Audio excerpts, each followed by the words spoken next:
Hey guys, welcome to another episode of Ancient Sleeping Podcast. Imagine you're transported back to ancient Siberia, bundled in your finest Patagonia jacket, ready to impress the local shaman with your yoga-toned flexibility.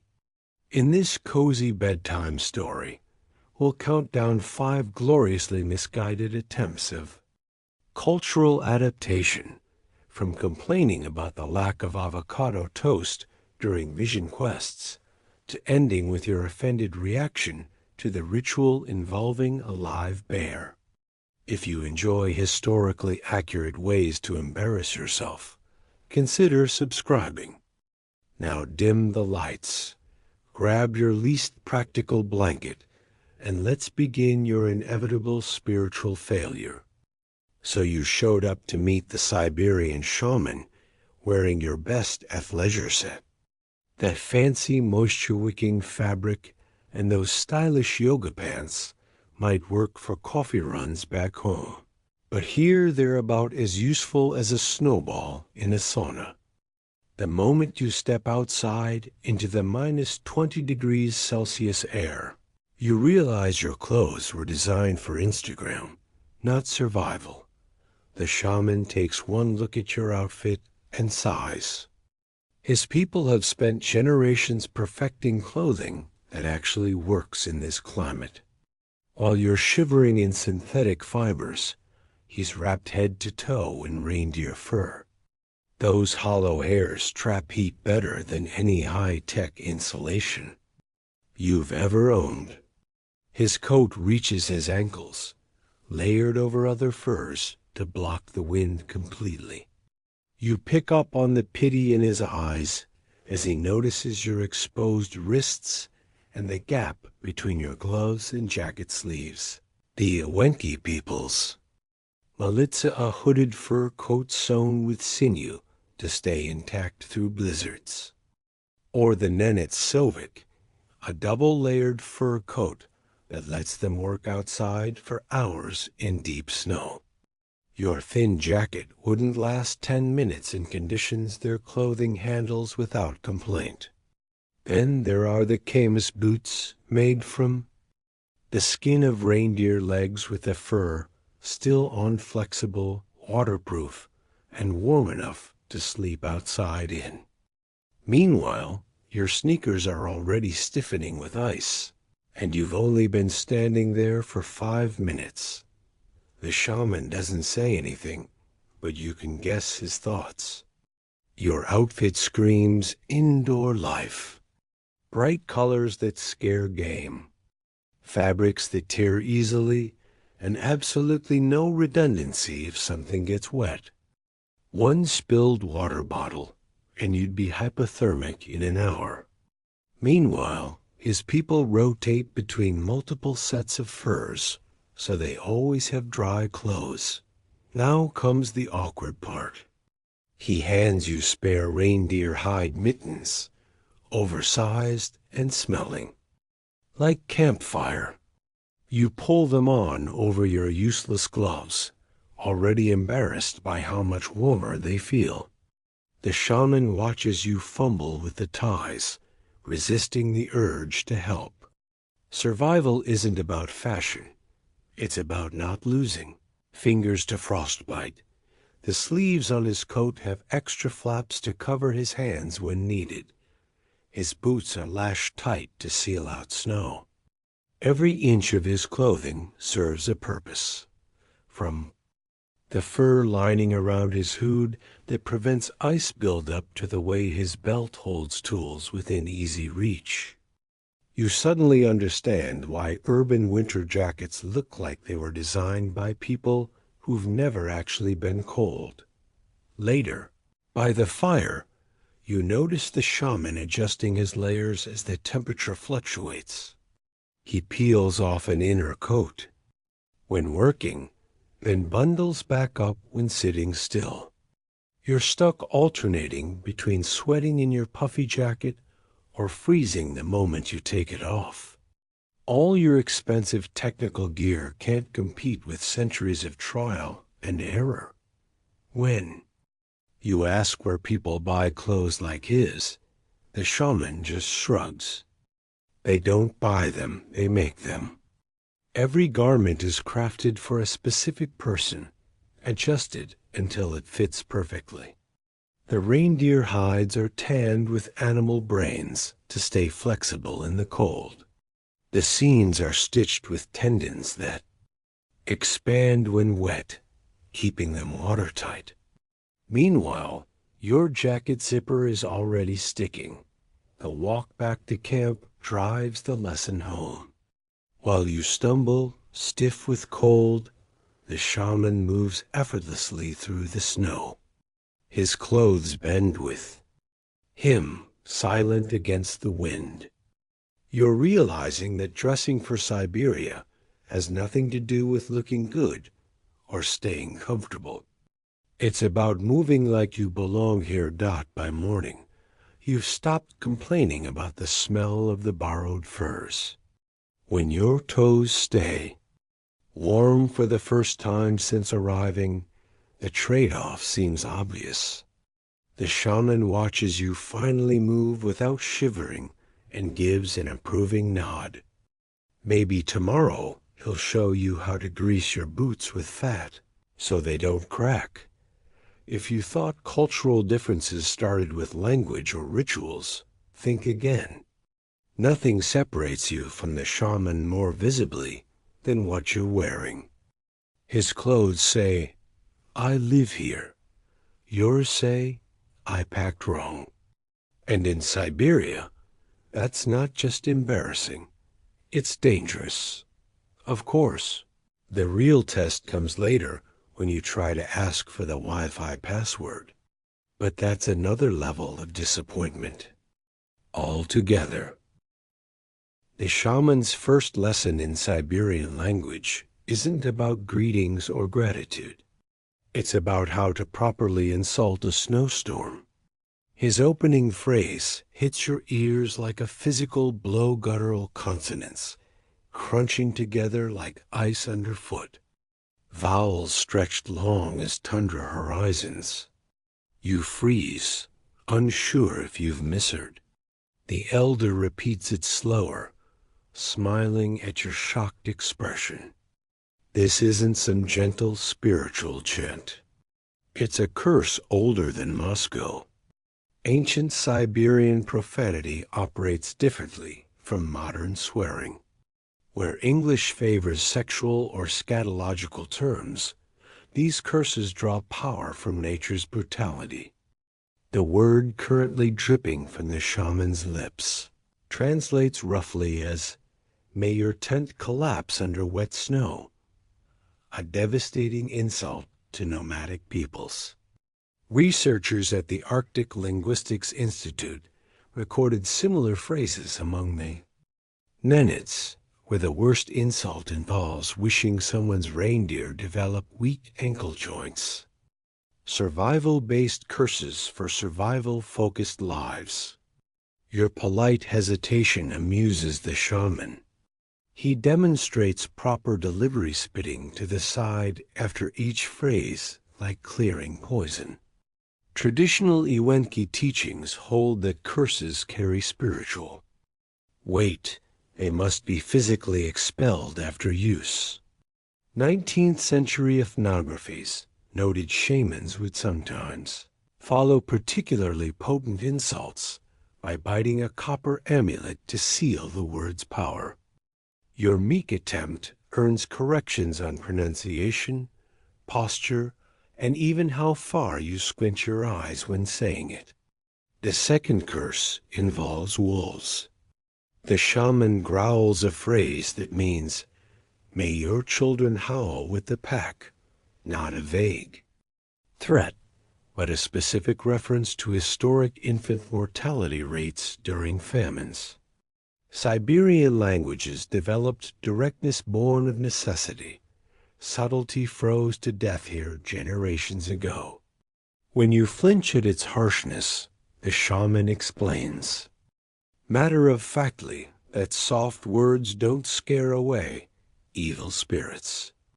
His ancestors shouted these insults at blizzards, believing the right combination of sounds could split storm clouds. Etiquette dictates specific contexts for each curse. Some are reserved for hunting mishaps, others for failed rituals. A shaman teaches you one exclusively for use when urinating on sacred ground by accident. A handy phrase given your recent bathroom misadventures. Anthropologists found similar situational curses across indigenous Arctic cultures, often accompanied by ritual gestures. Your attempt to use one after dropping dinner gets swiftly corrected. That particular phrase is only for when you lose supplies to a river current. Body language amplifies the impact. The shaman demonstrates how to hunch slightly forward when cursing bad luck, or spread arms wide when insulting stubborn ice. His entire posture shifts, becoming something sharper and more primal. Researchers at Novosibirsk State University documented how Siberian curse rituals incorporate kinetic elements absent in Western swearing stomping, spitting, even rhythmic chest thumping to drive words deeper. Your stiff-armed delivery makes the elders chuckle. They adjust your stance like coaches perfecting an athlete's form. Some curses double as protective charms. The shaman whispers one while knotting a leather cord around your wrist, phrase meaning, "May your enemies step on rotten ice." Historical accounts describe Siberian warriors muttering these before battles, believing the words themselves. Weakened opponents. Your modern perception of curses as purely offensive crumbles when the elder explains how carefully selected insults can deflect misfortune. Sometimes the best defense is a good verbal offense. The real test comes during a storm. When winds rip the tent flap open, the shaman barks a curse at the clouds, a complex string of syllables that vibrates in your chest. To your astonishment, the elders join in, their combined voices creating a dissonant chant. Atmospheric researchers later theorized these phrases may utilize specific sound frequencies that interact with winter weather patterns. Whether from coincidence or actual power, the wind does seem to ease afterward. The shaman nods approvingly when you instinctively try the curse yourself, albeit with less commanding effect. You learn quickly that these words aren't taught lightly. The shaman waits until you've mastered basic survival skills before introducing harsher phrases. His apprentice explains that careless cursing invites spiritual backlash, their equivalent of karma. 19th century explorers' journals tell of visitors who mocked these traditions, only to suffer inexplicable misfortunes. Your joking attempts to adapt English swear words into Siberian patterns get met with stony silence. This language demands respect, not parody. By week's end, you've memorized 7 official curses and 24 situational variations. The shaman tests you by creating minor disasters, spilling your tea, hiding your mittens, sending his apprentice to bump into you accidentally. Each requires a specific curse delivered with proper intensity. Finnish linguists documented similar training methods among Sami Nuadi shamans, where students practiced on increasingly difficult scenarios until reactions became instinctive. The final lesson reveals the curse's hidden purpose. When you successfully shout down a territorial reindeer using the proper phrase, the shaman explains that controlling fear matters more than the words themselves. These curses are psychological tools, ways to assert dominance when actual power is limited. Russian psychologists studying Arctic survival techniques found that ritualized swearing reduces freeze response in dangerous situations. The shamans' ancestors survived by refusing to cower, even when facing avalanches or hungry bears. Your notebook fills with phonetic spellings no dictionary would recognize. The shaman approves most, but crosses out two with a charcoal stick. Those are for trained practitioners only. He shows you his own curse collection, a bundle of carved bones with symbols representing different insults. Some bear generations of additions, his grandfather's improvements to great-grandfather's original phrases. This is living language, evolving yet rooted. Tomorrow's challenge involves facing a live bear during a ritual. But for now, you practice curses under your breath while scraping frozen fish. The northern lights shimmer like amused spectators, their colors occasionally matching the vividness of the shaman's vocabulary. Somewhere between "may your soup never boil" and "frostbite on your favorite toe," you realize you're no longer just visiting this world. You're learning to survive in it, one harsh but necessary word at a time. It happens without thinking. You pull out your phone, reflexively checking for service. Nothing. Then you do what any modern human would do. You turn to the shaman and ask for the Wi-Fi password. He stares at you like you've just asked to borrow his reindeer for a joyride. Let's be clear, you're standing in a valley where the nearest power outlet is probably a 3-day walk away. The idea of wireless internet here isn't just unlikely. It's laughable. Siberian mountains don't do cell towers. Isolation isn't just a geographical fact, it's a way of life. When these communities need to communicate with someone beyond shouting distance, they send a person on foot through blizzards. And even then, it might take weeks. The shaman takes your questions seriously for a moment before realizing you're not joking. He gestures at the endless expanse of snow and trees. Smoke signals don't work well in storms. Drums won't carry far enough. There's a reason his people developed such strong oral traditions. When you can't write things down or call for help, remembering becomes a survival skill.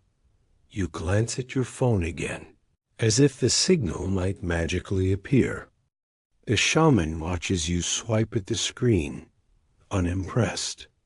His people share news face to face, through songs, stories whispered around fires. If it's truly urgent, they travel until they find the right person. Messages aren't quick here. They're deliberate, weighted. Nothing gets said unless it matters enough to risk the journey. What strikes you isn't the lack of Wi-Fi itself, but what replaces it. The shaman doesn't need updates from strangers hundreds of miles away, because everything necessary happens within a day's walk. Knowledge passes through firelight conversations, through showing younger generations how to track game or predict storms. Nothing gets abbreviated or rushed. When you ask how word spreads about important events, he explains that someone walks to deliver it, no matter how far. Your phone buzzes with a low battery warning, a last gasp of a useless device. The shaman eyes it with polite disinterest. He's never needed something so fragile. No batteries, no signal, nothing that can't be repaired quietly by the fire with simple tools. His methods don't break down because of bad weather or drained. Power banks not imagine needing to tell another village about a successful hunt or an impending storm. There's no group chat, no emergency alerts. Someone wraps themselves in furs, checks their provisions, and starts walking. If they arrive safely, the message gets through. If not, the silence tells its own story. The stakes are higher when communication isn't guaranteed. Every word carries weight. The shaman doesn't miss what he's never had. He watches you frown at your lifeless screen and offers a quiet suggestion: put it away. Listen instead to the wind, the creak of trees, the distant cry of a bird. These sounds tell him more than your scrolling ever could. Information here isn't about convenience. It's about paying attention to what's already around you. You try explaining social media, how people share updates constantly without thinking.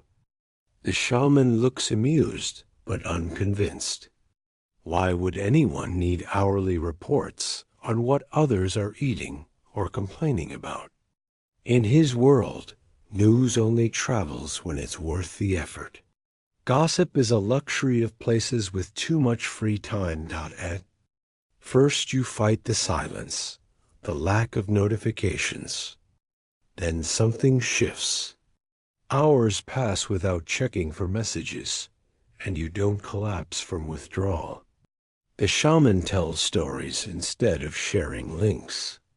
He points out animal tracks rather than showing pictures on his phone. It's slower, yes, but oddly satisfying. There's no algorithm deciding what you see, just whatever matters right in front of you. By the third day, your phone stays buried in your pack.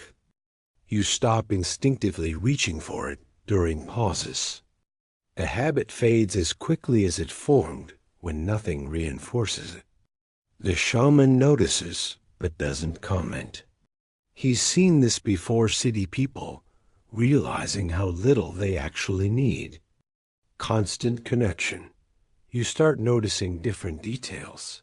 How flickering firelight casts better illumination than a backlit screen. How voices carry clear without earbuds drowning them out. Directions get explained through gestures and landmarks instead of GPS coordinates.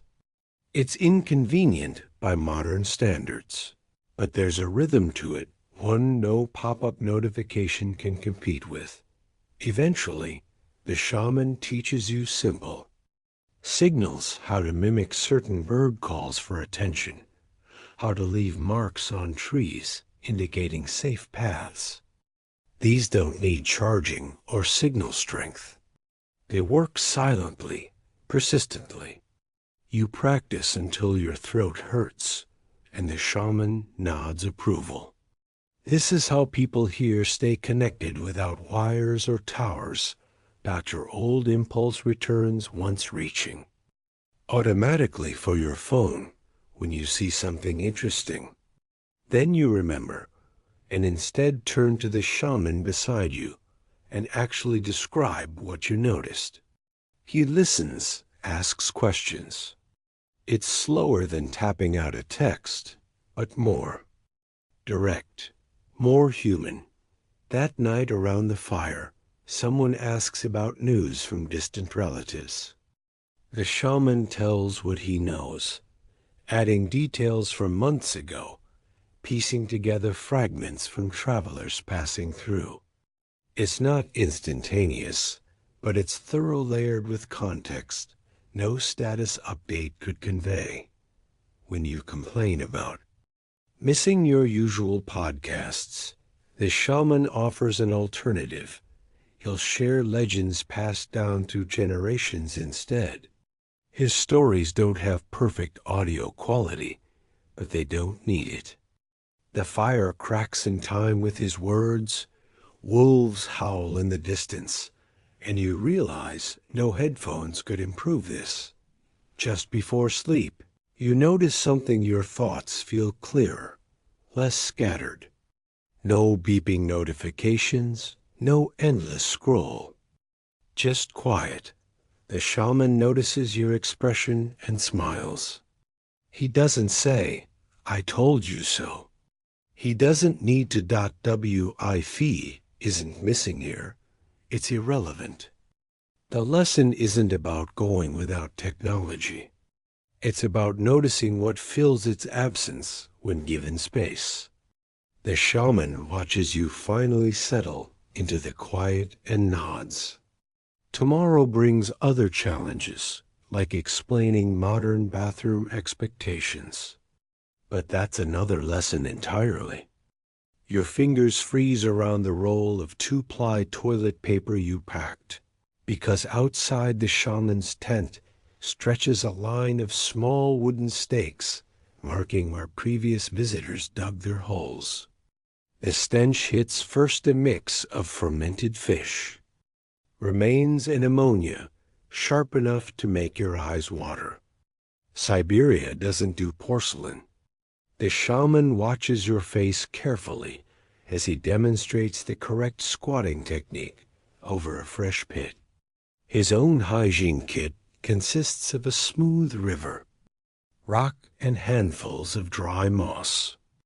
Archaeology teams excavating ancient Siberian sites found similar moss deposits preserved near dwelling areas, nature's original moist wipes. Your brand-name travel tissues seem ridiculous when you learn locals use juniper twigs as organic, toothbrushes and urine as leather softener. Winter changes everything here. University of Tumen researchers documented how Siberian nomads historically moved camp when the frozen ground became too saturated with waste to take new holes.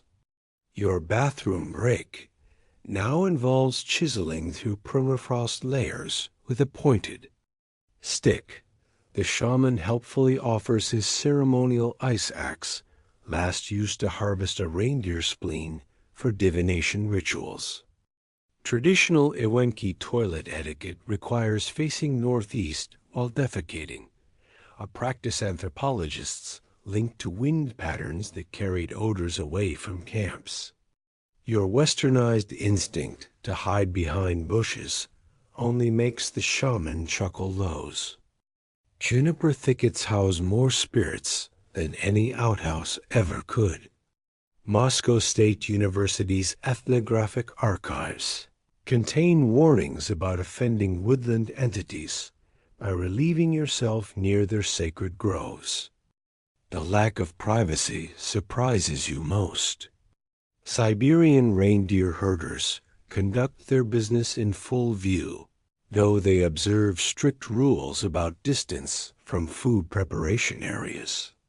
Your desperate attempt to drape your jacket as a privacy screen ends when the wind whips it into a nearby larch tree. Norwegian anthropologists recorded similar incidents in Sami communities, where newcomers' clothing often became accidental offerings to sky gods. You learn quickly why Siberian parkas have those extra long flaps. Frostbite sets in faster than you'd think when baring skin to -30 degrees Celsius winds. The shaman hands you a curved bone scraper normally used to clean reindeer hides with a look that says, "You'll want this before the moss runs out." Permafrost archaeology proves these tools doubled as personal hygiene implements, with microscopic residue analyses revealing centuries-old fecal matter still preserved in their grooves. Nighttime brings new challenges. The shaman warns against wandering too far from camp after dark, unless you want to share the latrine area with a hungry wolverine. Your headlamp dies within minutes in the cold, leaving you to navigate by starlight reflecting off ice patches. Field researchers from Yakutsk documented how Siberian elders teach children to urinate in wide arcs. The steam trail helps locate one's way back to tents during blizzards. Morning reveals your footprints, leading straight to the ceremonial sacrifice pit instead of the waste area. The shaman sighs and begins purifying the site with juniper smoke while you stand awkwardly in boots, still crusted with yesterday's misadventures. His muttered incantations suggest this isn't the first time a visitor confused sacred spaces for sanitary ones. Your travel-sized hand sanitizer gels instantly in the cold, then shatters when you drop it. The shaman's solution involves plunging your hands into a bucket of fermented Marais milk cow, traditional disinfectant that leaves your skin smelling like sourdough starter gone wrong. Biochemists confirmed its lactic acid content rivals modern disinfectants, though no Stanford study could explain the persistent yeast smell that clings for days. By week's end, you've adapted. You select your latrine spots based on wind, direction rather than privacy, and can identify usable moss varieties by texture alone. The shaman nods approval when you offer to help relocate the waste pits upwind from next week's sacred reindeer slaughter site. Your old bathroom anxiety seems foreign now, like remembering you once worried about Wi-Fi signals. Tomorrow's confrontation comes when you realize the shaman's idea of breakfast involves fermented fish soup eaten from a communal wooden trough. But for now, you've mastered Siberian hygiene's golden rule. Everything eventually freezes solid anyway, so speed matters more than comfort. The northern lights shimmer overhead like nature's disinfectant, reminding you out here. Crisp air purifies what soap never could. Your veganism lasts exactly as long as it takes for the shaman to slice frozen reindeer fat straight off the carcass with a ceremonial knife. The slab lands on your plate with a thud that sends vibrations through the rough-cut wooden table. Siberian hospitality doesn't do substitutions. Meat isn't just food here. It's fuel, medicine, and survival, all in one. Researchers from the Arctic Nutrition Institute found that indigenous Siberian diets contain 75% animal products during winter months. The shaman watches you poke at the glistening fat with amused patience. He knows you'll cave once the thermos of herbal tea you brought freezes solid by mid-morning. Breakfast is blood soup served in a hollowed-out reindeer hoof. The dark liquid steams despite the minus 25 degrees Celsius air, its iron smell mixing with wood smoke. Your stomach turns when the shaman demonstrates the proper technique, scooping chunks of congealed fat from the bottom with a carved bone spoon. Ethnographic records from the 1920s describe this as traveler's food, eaten quickly before the fat solidifies again in the cold. You try explaining your plant-based diet through gestures. The shaman nods sagely, then points to the snow-covered ground. Nothing grows here for 9 months of the year. Museum specimens in Novosibirsk show emergency rations from the 19th century bundles of dried fish skins and reindeer bone marrow packed in birch bark.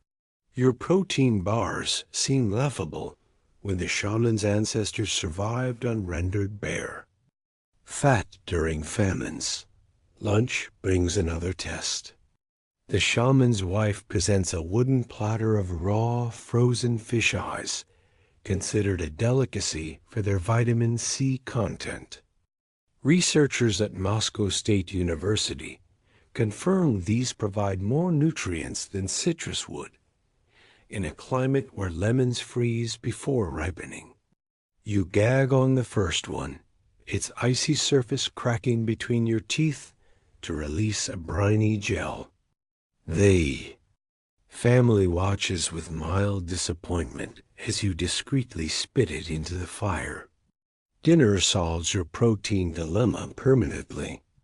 The shaman drops a still warm reindeer liver onto your lap, its surface steaming in the cold air. Field notes from 1930s anthropologists describe this as the ultimate honor, the first cut of a fresh kill, even to guests. Refusal isn't just rude, it's spiritually dangerous. Your grimace fades when you notice the family has gone silent, waiting. The liver's metallic warmth floods your mouth, richer than any plant-based substitute you've tried. You learn why Siberians prize organ meats above all else. Biochemists found reindeer livers contain 10 times more vitamin D than muscle tissue, crucial when sunlight disappears for months. The shaman nods approval as you finish the last bite, then hands you a bowl of fermented Mare's milk probiotic. Gut prep for tomorrow's even stronger dishes. Your Instagram feed full of avocado toast looks meaningless next to this ancestral wisdom. Special occasions bring greater challenges. The shaman announces a celebration featuring stroganina 3 foot long. Strips of frozen raw fish shaved with a knife directly into mouths. Your turn comes, and the cold metal blade hovers near your lips. 19th century explorers' journals describe this as a bonding ritual. Refusing means rejecting the community. The fish tastes like icy ocean spray. It's omega-3 south hitting your bloodstream faster than any supplement. It's the extras that test you most. The birch fungus tea that tastes like wet newspaper but prevents scurvy. The reindeer stomach contents salad, partially digested moss, and all. The ceremonial dish of eyeballs floating in melted snow meant to improve night vision during winter darkness. Soviet nutrition studies from the 1950s proved these traditional foods contained exactly what human bodies needed to survive extreme cold, but no health blogger would ever recommend them. By week's end, you've stopped asking what things are. The shaman's daughter grins as you instinctively open your mouth. For the daily dose of seal blubber, your new sunscreen and calorie source rolled into one. Ethnobiologists found this. Practice prevented frostbite on exposed skin better than modern moisturizers. When offered a chunk of fermented fish head, you bite down without hesitation, the soft bones crunching between your molars. The ultimate test comes during the spring festival. The shaman presents a wooden bowl of thick, gelatinous broth made from boiled reindeer hooves. 19th century medical texts describe this as emergency nutrition. During blizzards, the collagen prevents starvation-induced organ failure. You drink it all, then surprise yourself by asking for seconds. Somewhere between the third bowl and your first successful hunt for Arctic cloudberries, your old dietary identity dissolves like snow in spring. Next week's problem starts when the shaman suggests you build your own shelter from mammoth bones and bison hides. But for now, your stomach finally understands the local proverb. In the tundra, food that doesn't kill you makes you stronger. The northern lights shimmer above the smoke hole. their green glow reflecting off the pile of reindeer bones by your feet, nature's way of reminding you that survival requires compromise. Even if that means fermented fish oil in your morning tea. Your habit of tossing the reindeer bones over your shoulder after meals earns a look from the shaman that could freeze boiling water. Siberian hospitality requires knowing every scrap clean throwing bones away insults the animal spirit. You learn this the hard way when the shaman makes you dig through frozen waste piles to retrieve them for proper burial rituals. Traditionally Wenki beliefs dictate that carelessly discarded bones anger the spirit masters of animals, jeopardizing future hunts. Modern anthropology papers describe similar beliefs among the Nenets people, who still carve elaborate bone maps to guide spirits back to the spirit world. You accidentally cross another line by pointing at the shaman's drum with your foot while stretching. He scoops it up like you just kicked his child. Siberian shamans consider feet the dirtiest part of the body. Using them to gesture towards sacred objects invites misfortune. Field researchers in Tuva documented cases where entire ceremonies had to be postponed after someone stepped over ritual implements. Your apology involves 3 days of gathering special lichens to purify the drum lichens that, coincidentally, the shaman needed for next week's healing ceremony anyway. Casual. Whistling during a blizzard makes the elders visibly uncomfortable. Siberian folklore warns that whistling indoors summons malicious winds. When you absent-mindedly hum a pop song later, the shaman's apprentice clamps a hand over your mouth so fast you taste reindeer fat. Ethnographies found this taboo existed across Arctic cultures. The Yupik people of Alaska similarly believe. Whistling attracts evil spirits. Your Spotify playlist seems dangerously naive when you notice the shaman painting protective symbols around your sleeping area that night. Your attempt to help by rearranging the ceremonial objects according to whom. FENG Shui principles nearly gets you exiled. Siberian ritual items follow strict placement rules drummed to the east. Amulets facing north patterns developed over centuries to align with spiritual geography. Anthropological surveys show that even small deviations can nullify ceremonies. In indigenous Siberian traditions, the shaman spends hours realigning everything while muttering what you suspect are colorful curses in the Iwenki language. You make things worse by offering to take a selfie with the shaman during a sacred dance. His expression suggests you just asked to poke the village elder with a stick. Photography taboos exist across Siberian shamanic traditions. Many believe cameras steal fragments of the soul. Moscow State University researchers documented cases where indigenous Siberians refused medical X-rays for similar reasons.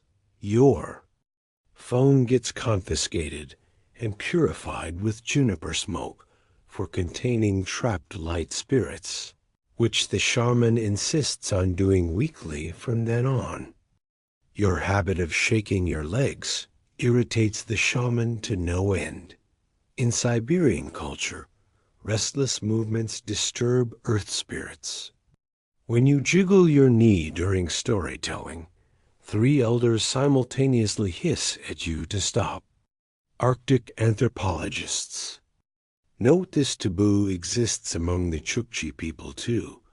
They believe fidgeting scares away game animals in the spirit world.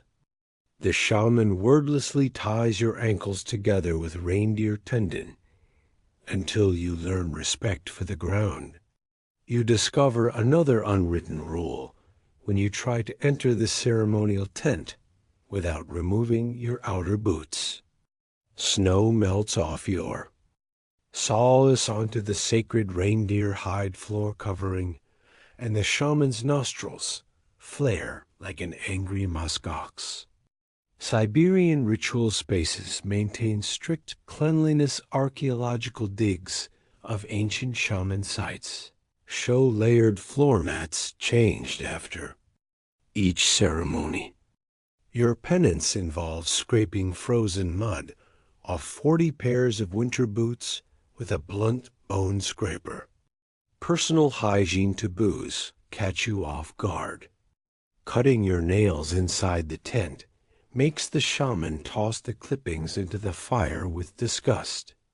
Siberian traditions mandate disposing of body remnants carefully. Hair, nail clippings, even spit could be used for harmful magic if found. Anthropological records from the 1920s describe elaborate rituals for burning or burying such waste. The shaman makes you collect every stray hair from your sleeping area for 3 weeks straight, storing them in a sealed birch bark pouch for protection. Sleeping positions matter more than you'd think. When you curl up facing south one night, the shaman spends 20 minutes rearranging you like a human compass needle. Traditional Siberian beliefs hold that sleeping oriented north-south aligns the body with Earth's magnetic fields. Researchers at Yakutsk University found measurable differences in sleep quality when subjects followed this ancient practice versus modern random orientations. You wake up sandwiched between 2 heavy ceremonial drums to correct your energy flow. When you laugh during a serious spirit invocation, the shaman's glare could melt permafrost. Sacred ceremonies require complete solemnity. Even coughing gets side-eye. Ethnographic films from the 1930s show Siberian shamans stopping entire rituals to scold disruptive observers. Your punishment involves sitting perfectly still for 6 hours, as the shaman's apprentice practices drum patterns inches from your face. By hour 4, you understand why Siberian children learn silence before they can walk. The final test comes when you accidentally touch the shaman's ritual knife without permission. He confiscates it for cleansing and substitutes a dull bone. Spoon for all your meals for a week. Museum collections in Kizil contain ritual knives wrapped in multiple layers of cloth, showing how seriously Siberian cultures treated these sacred tools. Archaeologists found some buried in separate graves away from their owners, considered too powerful to leave unattended in the spirit world. Your cultural missteps decrease once you realize everything matters here: how you enter a room, where you sit, when you speak. Siberian taboos aren't arbitrary. They're a survival manual refined over millennia. The shaman watches your progress while carving a new amulet from a reindeer antler. He hands it to you silently, a bone figure making the universal shush gesture. It dangles from your neck thereafter, clacking gently whenever you nearly commit. Another faux pas. Tomorrow's struggle begins when you learn the shaman expects you to join his 4 a.m. ice bath ritual. But for now, you carefully place both feet flat on the sacred ground, chewing each bite of frozen fish exactly 32 times like the elders taught you. The northern lights shimmer through the smoke hole, their reflections dancing across the G. Properly arranged ritual objects set everything in its right place. At last, you mistake the shaman's midday doze for ordinary sleep. his eyes closed under the reindeer fur blanket, rhythmic breathing barely disturbing the beads hanging from his hat. It looks like napping. Then you cough, and the entire tent temperature drops 5 degrees. Siberian shamans don't sleep. They recharge. The shaman's rest follows strict rules you didn't read. His carved wooden headrest must point northeast toward the spirit mountains. His drum lies across his chest like a security blanket. The Awanki people believe shaman souls travel during these rests, their consciousness riding sound waves from the drum's last echoes. Wake them abruptly, and that soul might not find its way back. You learn this after nudging his shoulder to ask about dinner plans. His eyes snap open with unnatural clarity. No groggy blinking, no yawns. Just sudden focus. It pins you in place like a butterfly specimen. The beads on his ceremonial coat rattle without wind as he sits up. Researchers at Yakutsk University documented this phenomenon. Shamans entering and exiting trance states with physiological changes measurable by EE. Your modern power naps involve drooling on keyboard keys. His involved negotiating with storm spirits. The consequences unfold slowly. First, the shaman's apprentice refuses to look at you while serving tea that tastes suspiciously like boiled lichen. Then the elder women start arranging protective amulets around their sleeping areas when you walk by. By dusk, you notice the reindeer have shifted their grazing to the far side of camp. Siberian herds reputedly sense spiritual disturbances before humans do. Ethnographic accounts from the 1930s describe reindeer bolting hours before shamans predicted blizzards or wolf attacks. Your transgression demands rectification. The shaman assigns you night watch duty during the next spirit journey 8. Hours of tending the sacred fire while he rests. Each time the flames dip below fingertip height, you must add precisely 3 sticks of larch wood without cracking them too loudly. Moscow State University anthropologists found this practice in remote Tuva villages, where fire tending served both practical and spiritual purposes. The rhythmic feedings sensed with shamans' trance cycles. At hour 3, you understand why this is punishment. The freezing air seeps through your layers no matter how close you sit to the flames. Your eyelids weigh pounds. The shaman's breathing. Patterns shift from deep sighs to occasional throat-singing notes, his version of REM sleep, according to Arctic psychologist Dr. Lena Petrova's fieldwork. Once, when a log collapses in the fire, he mutters something in the Awanki language that makes his drum vibrate across the tent floor. Dawn brings no reprieve. The shaman wakes refreshed, already chanting while you stagger under the weight of sleep deprivation. He gestures to a pile of frozen fish heads, your breakfast, and also today's lesson. For everyone you clean improperly, he extends your instruction time by 15 minutes. 19th century explorer journals describe similar teaching methods, where tedious tasks kept impatient students from disrupting delicate rituals. By lunch, your fingers ache from scraping scales, but the camp's reindeer finally stop avoiding you. You attempt an apology gift, your travel sleeping mask and earplugs. The shaman examines them like artifacts from an alien culture. Then he laughs for the first time since the incident, demonstrating how the mask's blocking of light spirits would prevent vital dream messages His amusement softens the next lesson: proper pre-nap rituals. These involve brewing pine needle tea to clarify the mind, smoking the tent with juniper to repel negative energies, and circling the sleeping area 9 times clockwise, a practice archaeologists found depicted in 2,000-year-old petroglyphs.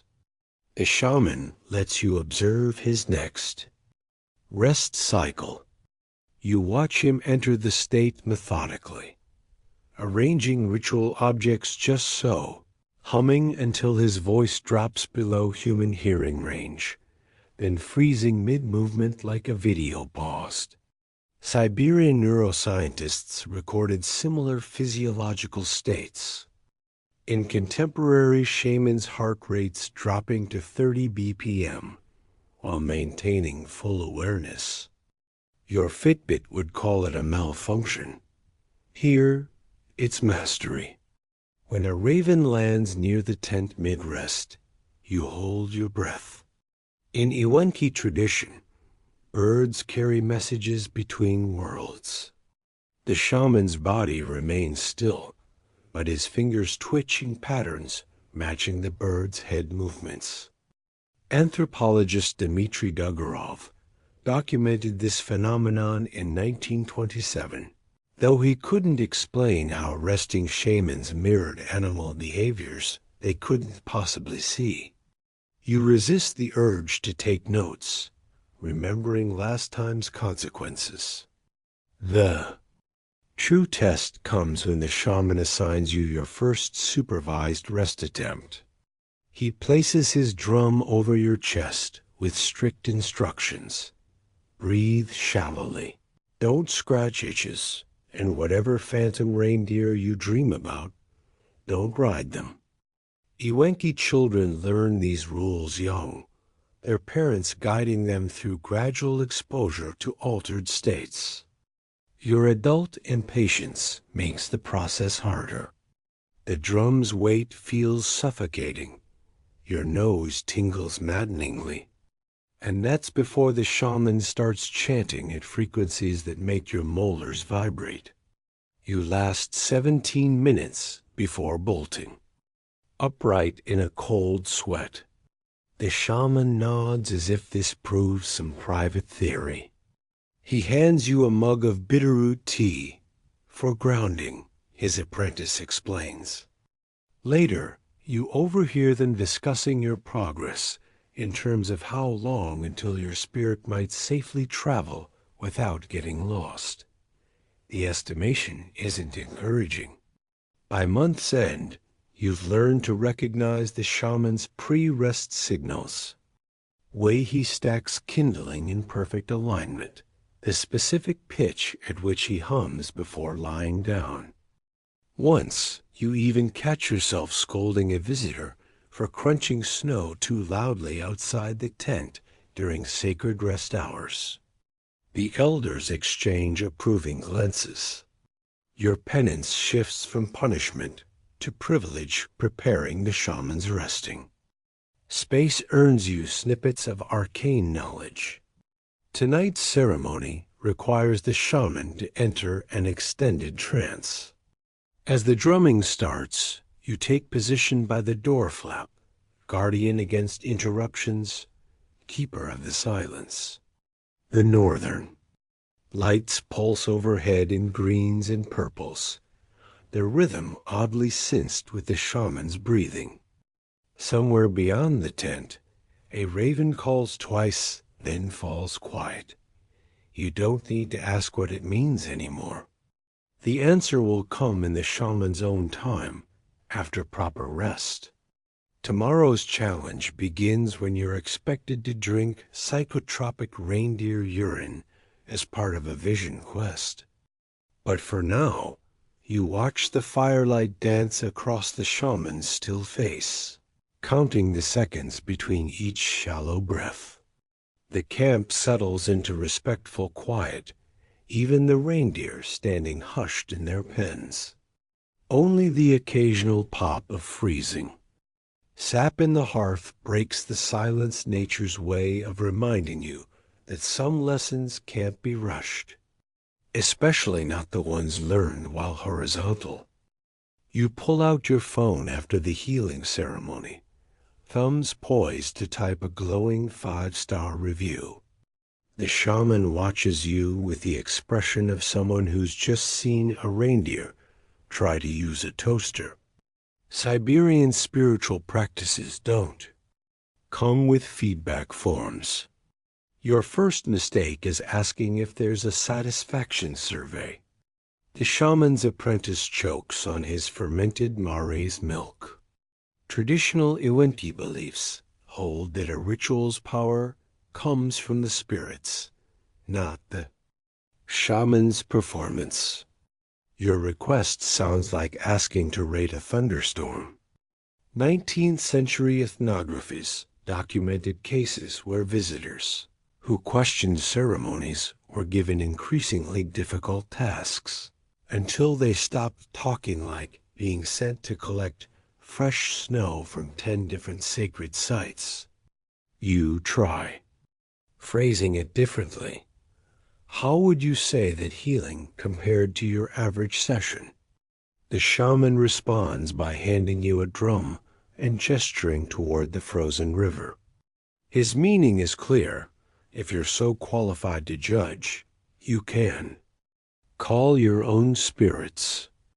Researchers at the Arctic Anthropology Institute found this common. Shamans often turn critiques into teaching moments by making critics attempt the impossible.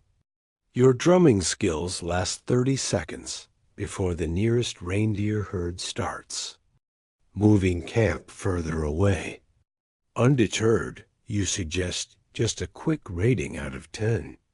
The shaman's face does something complicated that makes his bone necklaces rattle. In Siberian tradition, numbers have sacred meanings. Odd numbers for celestial events, evens for earthly matters. Reducing a spirit journey to a digit insults both the practice and the spirits involved. Archaeologists found ancient tally sticks used by shamans, but these recorded celestial cycles, not customer approval. Your 5-star scale seems laughably simplistic when the shaman starts drawing protective symbols in the air between you. You make things worse by offering constructive criticism about the ceremony's pacing. The shaman's nostrils flare as he explains through his apprentice that rituals last exactly as long as the spirits require. Soviet ethnographies in the 1930s timed Iwenti ceremonies and found they consistently matched natural cycles, exactly one tide cycle for coastal groups, or until specific stars reached certain positions for inland tribes. Your comment about tightening up the third act earns you night duty scrubbing set from ritual bowls. The shaman's indifference to your opinions becomes clearer when you mention your blog audience. He listens patiently as you explain your platform's reach, then asks if these followers will help when your soul gets lost during a blizzard. Traditional Siberian shamans gained authority through demonstrated ability, not popularity contests. Museum archives contain accounts of shamans who lost status despite community approval because the spirits stopped responding to them. Your follower.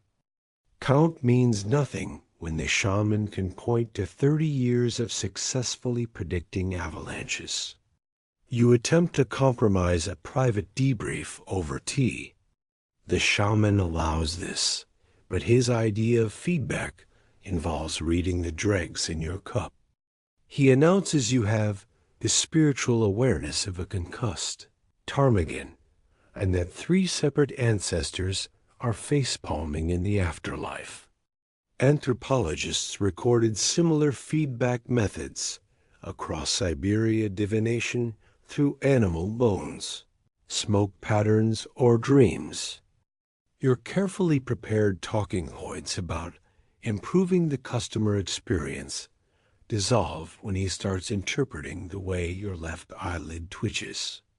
Things escalate when you suggest a testimonials page. The shaman's reaction makes it clear his work isn't advertising. His reputation spreads through word of mouth from those he's healed, not promotional materials. Early 20th century researchers found Siberian villages where shamans were known across hundreds of miles without any form of media. Your modern marketing mindset clashes with a system where credibility comes from surviving impossible winters under a shaman's guidance. The breaking point comes when you mention analytics. The shaman calmly explains that his metrics involve whether patients live or die, whether storms arrive when predicted, whether spirit journeys yield actionable visions. Soviet scientists were baffled by how consistently accurate traditional weather predictions were compared to early meteorological equipment. Your click-through rates seem meaningless when the shaman can point to a shelf of herbs that actually cure frostbite. You finally understand when assigned to transcribe elder stories all night. These oral histories, passed down unchanged for generations, contain all the reviews a shaman needs: mentions of ancestors survived famines because of spirit warnings, lineages saved by timely interventions. The stories never say, "Great bedside manner" or "nice drumming technique." They simply state whether the shaman's actions worked when survival was at stake. By dawn, you filled 12 birch bark sheets with accounts of shamans turning back blizzards and talking down avalanches. The shaman reviews your work, then silently hands you a blank sheet your turn to contribute something worth remembering. You stare at the empty page, realizing no words can capture watching someone negotiate with a storm. The lesson settles in slowly. In a world where every action has survival consequences, feedback isn't about opinions, it's about results that echo through generations. The shaman doesn't need your rating because the mountains keep score in their own way. Your 5-star system collapses under the weight of a simple question: did you live? Tomorrow's challenge begins when the shaman announces it's time for your spirit journey. No safe words, no refunds. But for now, you tucked your phone away, watching the shaman prepare his drum with the same focus as always. The northern lights shimmer overhead like a cosmic comment section no mortal can access. Some reviews, it seems, are written in the stars themselves.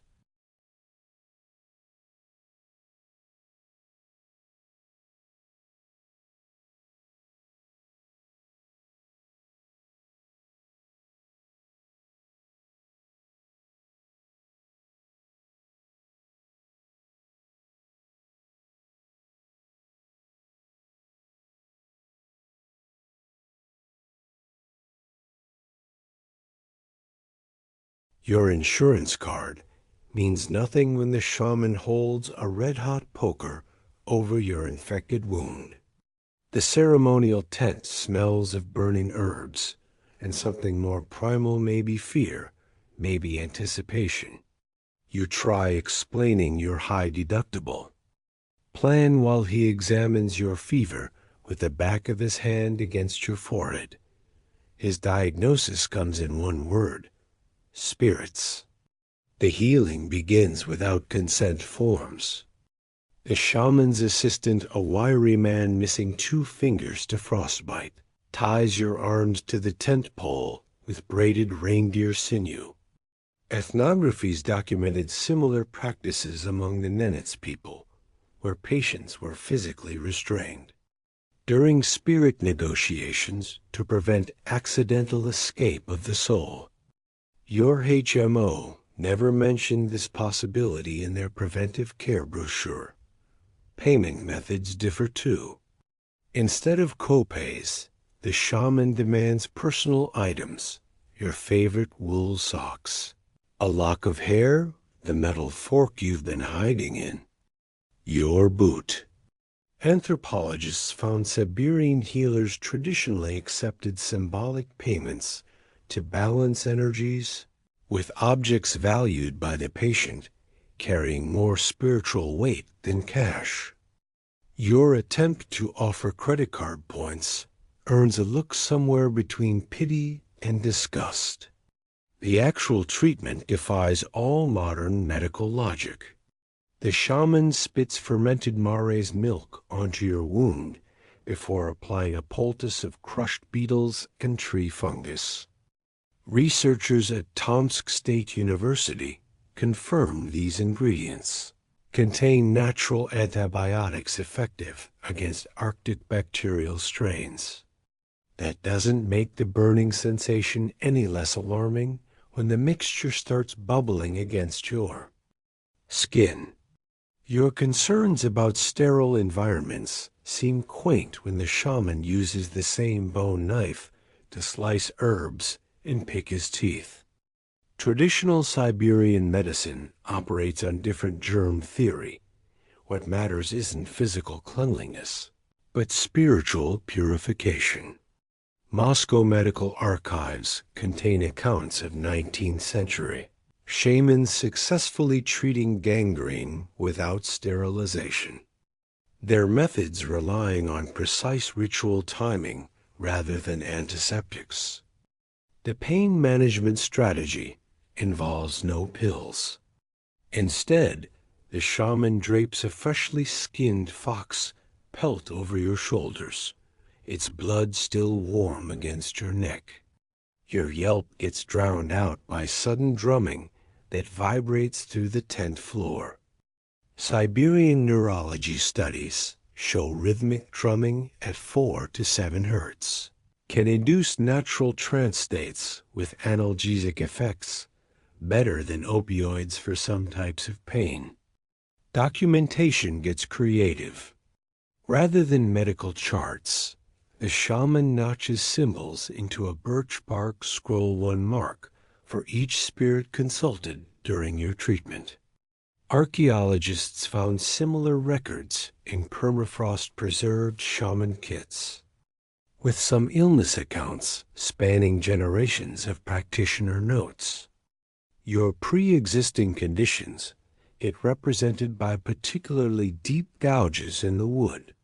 Post-op care violates every Western standard. The shaman orders you to sleep naked in the snowbank behind the tent while he hangs your clothes in sacred smoke. Soviet medical teams in the 1950s were baffled by how this practice reduced infection rates until they studied the antimicrobial properties of the particular smoldering lichens used. That's small comfort when your toes go numb at 3 a.m. The shaman's prognosis comes via animal sacrifice. He slits a rabbit's throat, then reads its death spasms like an EKG printout. Your survival chances apparently depend on whether its left hind leg twitches more than the right. Anthropological records show this method reliably predicted recovery outcomes for centuries. Modern doctors just use less blood and more paperwork. Follow-ups happen whether you want them or not. The shaman shows up at your tent nightly to check your urine color and dream recall. Iwanki traditional medicine considers dreams part of the healing process, with certain visions indicating spiritual progress. Sleeping pills are forbidden. They'd interfere with messages from your medical team in the spirit world. Complications arise when you develop an allergy to the ceremonial reindeer fat rubbed into your wounds.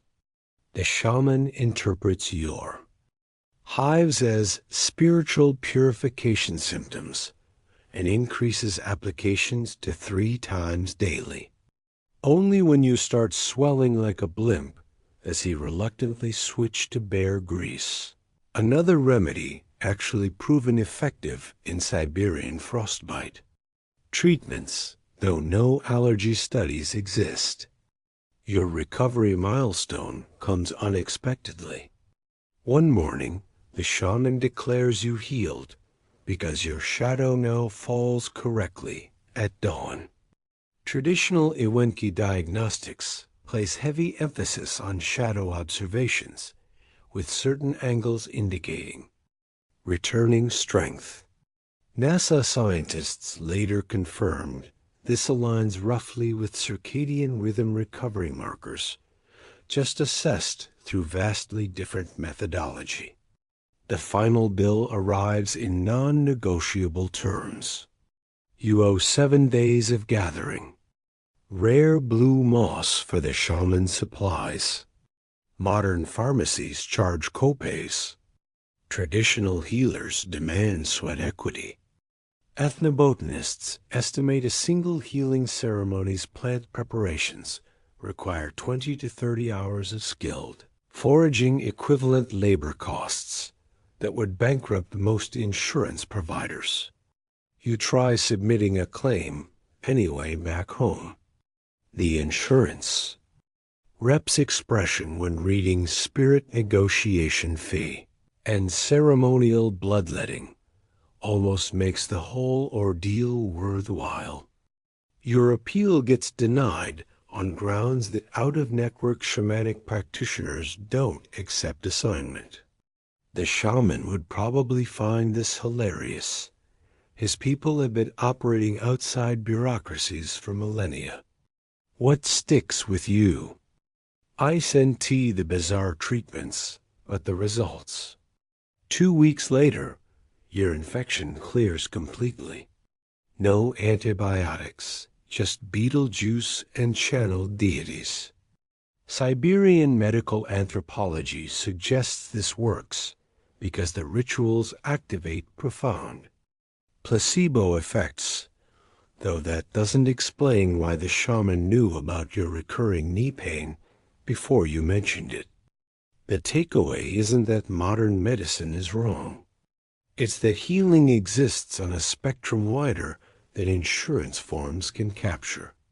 Somewhere between your deductible and the fox blood poultice lies a truth. Wellness requires whatever works, whether coded for billing or whispered to animal spirits. The shaman's final advice as you leave? Next time, bring better socks. Tomorrow's challenge comes when the shaman offers you a bed for the night, just a patch of frozen ground, slightly less rocky than the rest.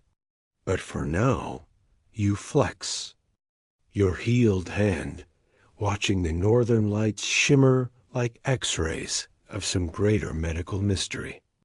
The stars above hold countless untallied copays, their celestial HMO operating on older, stranger terms. Your sleeping bag, rated for extreme conditions, turns out to mean something very different in Siberia. The shaman gestures to a patch of wind-scoured ground between 2 frozen hummocks, your bedroom for the night. No mattress, no pillow, just earth so cold it squeaks when you scuff it with your boot. Traditional Siberian sleeping arrangements make minimalist camping look luxurious. The Iwenki people sleep directly on the ground, with just a reindeer skin beneath them. You're inflatable. Sleeping pad earns skeptical looks. The shaman pokes it like it might contain evil spirits. Researchers at the Arctic Survival Institute found that modern insulated pads actually make you colder in extreme conditions by trapping sweat that later freezes. The reindeer fur the shaman offers instead wicks moisture away while providing better insulation than any synthetic material. You learn quickly why Siberian beds face specific directions. The shaman rearranges your sleeping position 3 times before grunting approval. Traditional knowledge holds that sleeping east-west aligns with Earth's magnetic field, reducing restlessness. A Yakutsk University study confirmed this participants-oriented properly reported warmer sleep and fewer awakenings despite identical temperatures. Your usual habit of flopping wherever you collapse suddenly seems irresponsible. Nightfall brings the real test. The shaman demonstrates the survival curled fetal position with hands tucked between thighs to protect fingers, face buried in the parka hood to prevent frostbite. Your first attempt leaves your nose exposed. Within minutes, it goes numb. 19th century. Explorers' journals describe learning this technique the hard way, waking with frozen eyelashes sealed shut. The shaman sighs and wraps a strip of wolf fur around your head like a bizarre babushka. Ground selection matters more than you think.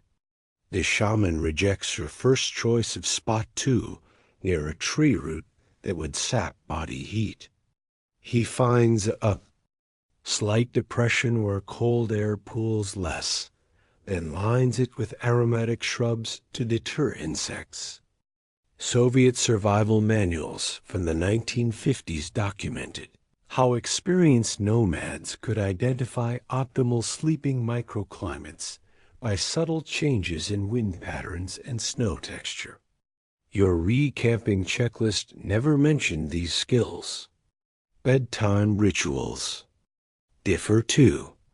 Instead of counting sheep, the shaman makes you chew a bitter root that increases circulation to extremities.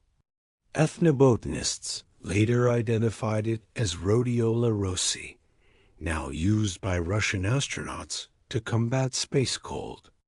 You swallow the pulp while the shaman hums, a low-frequency tone that vibrates through your ribs, a traditional method to maintain core. Temperature confirmed effective by Tomsk Medical University studies. The cold attacks in unexpected ways. Your sleeping bag zipper freezes shut within an hour. The shaman's reindeer skins use leather thongs instead, no metal, to conduct cold or jam with frost. Your water bottle, left too close to your body, develops an ice plug that takes morning sunlight to melt. The shaman stores his water in a gut bladder inside his coat. A method hydrologists found keeps liquids just above freezing using only body heat.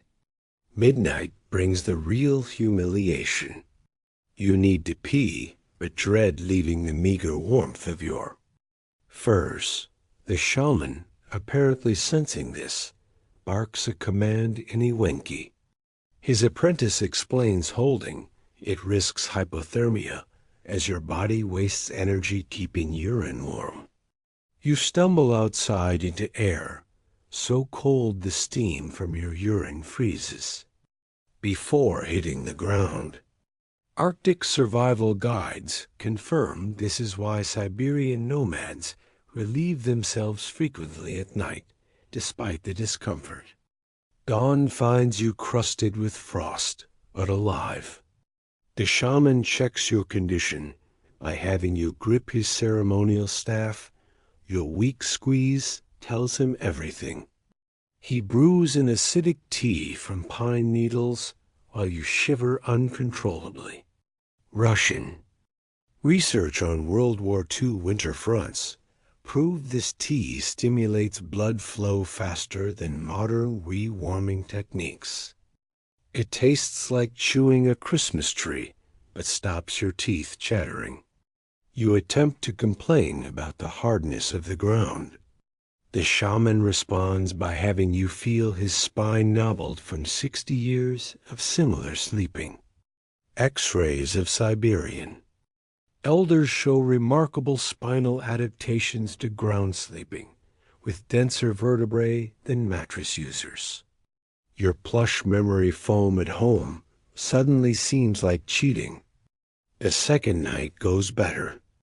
You remember to shake your furs thoroughly to redistribute insulation. You position your boots under your hips as a makeshift cushion. You even anticipate the pre-sleep root chewing without being told.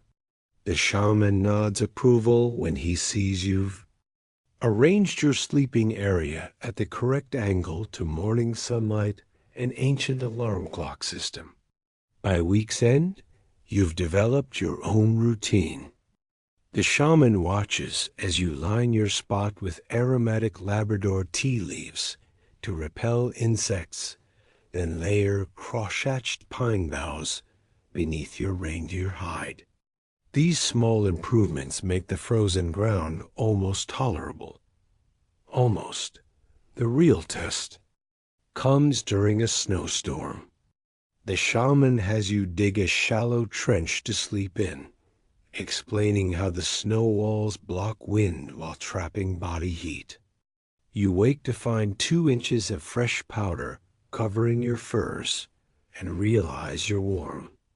U.S. Army cold weather manuals later confirmed this technique, though Siberian nomads perfected it centuries earlier. Your final lesson comes unexpectedly. The shaman gifts you a personal sleeping hide, carefully selected reindeer fur with the hair. Length and density matched to your sleeping style.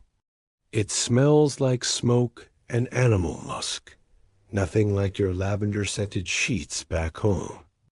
But when you spread it on the frozen ground that night, it molds to your body like it remembers you. Tomorrow's challenge involves breakfast specifically. The still warm reindeer brain the shaman serves in a carved wooden bowl. But for now, you stretch out on your patch of frozen earth, watching your breath fog crystallize on the fur above. The northern lights shimmer through the smoke hole, their pale greens illuminating the shaman's satisfied nod. Some lessons can't be taught, only survived. The wooden bowl hits your lap with a thud, its contents sloshing ominously. The fermented fish soup looks back at you with chunks of gray flesh floating in murky liquid. The smell hits first an aggressive punch of ammonia and ocean decay that makes your eyes water. The shaman watches intently as you gag. Siberia doesn't do gluten-free options or vegan substitutions. This isn't just food, it's winter survival distilled into a meal. The fish has been buried underground for months, reserved by natural fermentation in the permafrost. Russian ethnographies documented this method across Siberia, where temperatures below freezing act as nature's refrigerator. Your organic grocery store salmon fillets seem laughably delicate compared to fish that's essentially been decomposing at a glacial pace. The shaman demonstrates proper technique, slurping broth directly from the bowl with a sound like a clogged drain. His teeth gleam against the gray sludge. Arctic nutrition studies confirm fermented fish provides more calories and nutrients than fresh in winter. The process breaks down proteins into more digestible forms. That doesn't make the texture any less alarming when your first spoonful dissolves into fibrous strands on your tongue. You try picking out solid bits, but the shaman TSKs. Every part gets eaten here, eyes for vitamins, bones for calcium, guts for probiotics. Archaeologists found 2,000-year-old storage pits in Yakutia, still containing fish fermented the same way. Your instinct to scrape away the weird bits insults generations of survival wisdom. The shaman wordlessly drops an entire fish head into your bowl for emphasis. The taste lingers long after swallowing, a sour, briny assault that clings to your teeth. Modern food scientists identified the compounds responsible, histamines from controlled decay that would make a European chef faint. Yet studies of indigenous Siberians show remarkably low rates of food poisoning. Their gut microbiomes evolved to handle what yours considers borderline hazardous material. Social codes complicate everything. Leaving food is taboo the shamans. Ancestors believed wasted meals angered animal spirits. You watch an elder lick his bowl clean, then run a finger along the cracks for remnants. Soviet ethnographies describe punishments for wasteful eaters, including being sent to sleep furthest from the fire. Your half-finished portion draws murmurs. The shaman's apprentice quietly slides the bowl back toward you. Temperature changes the experience entirely. Eat it cold, and the fish retains a rubbery texture with pockets of oily fat. Heated over the fire, it turns into a gelatinous mass that clings to your ribs like edible glue. Swedish researchers analyzing similar Nordic fermentation methods found heated versions released more nutrients, which makes the shaman's insistence on you drinking the lukewarm broth suddenly make sense. You attempt to mask the taste with herbs, but the shaman shakes his head. Traditional additions are minimal, maybe some crowberry leaves for acidity, or pine needles for vitamin C. Your instinct to drown flavors in sauce misunderstands the point. Siberian culinary philosophy holds that suffering through strong tastes builds character. Anthropologists joke it's why their children learn patience before walking. Mid-meal, the shaman produces a wooden flask. The cloudy liquid inside turns out to be fermented fish oil, a condiment. Your hesitation amuses him. He pours a generous glug into your soup, transforming it into a shiny, viscous nightmare. Nutrition studies from the 1930s proved this oil prevented winter scurvy better than citrus imports. You choke it down while the shaman nods approvingly. Etiquette requires specific eating sounds. Slurping shows appreciation, while delicate chewing insults the cook. The louder you are, the more honor you show the fish's spirit. Your attempts at polite silence prompt the shaman to demonstrate again. His noisy chewing echoes off the tent walls. Finnish audio analysts once recorded similar eating patterns among the Sami people, noting how acoustics reinforced communal bonding. Dessert offers no relief.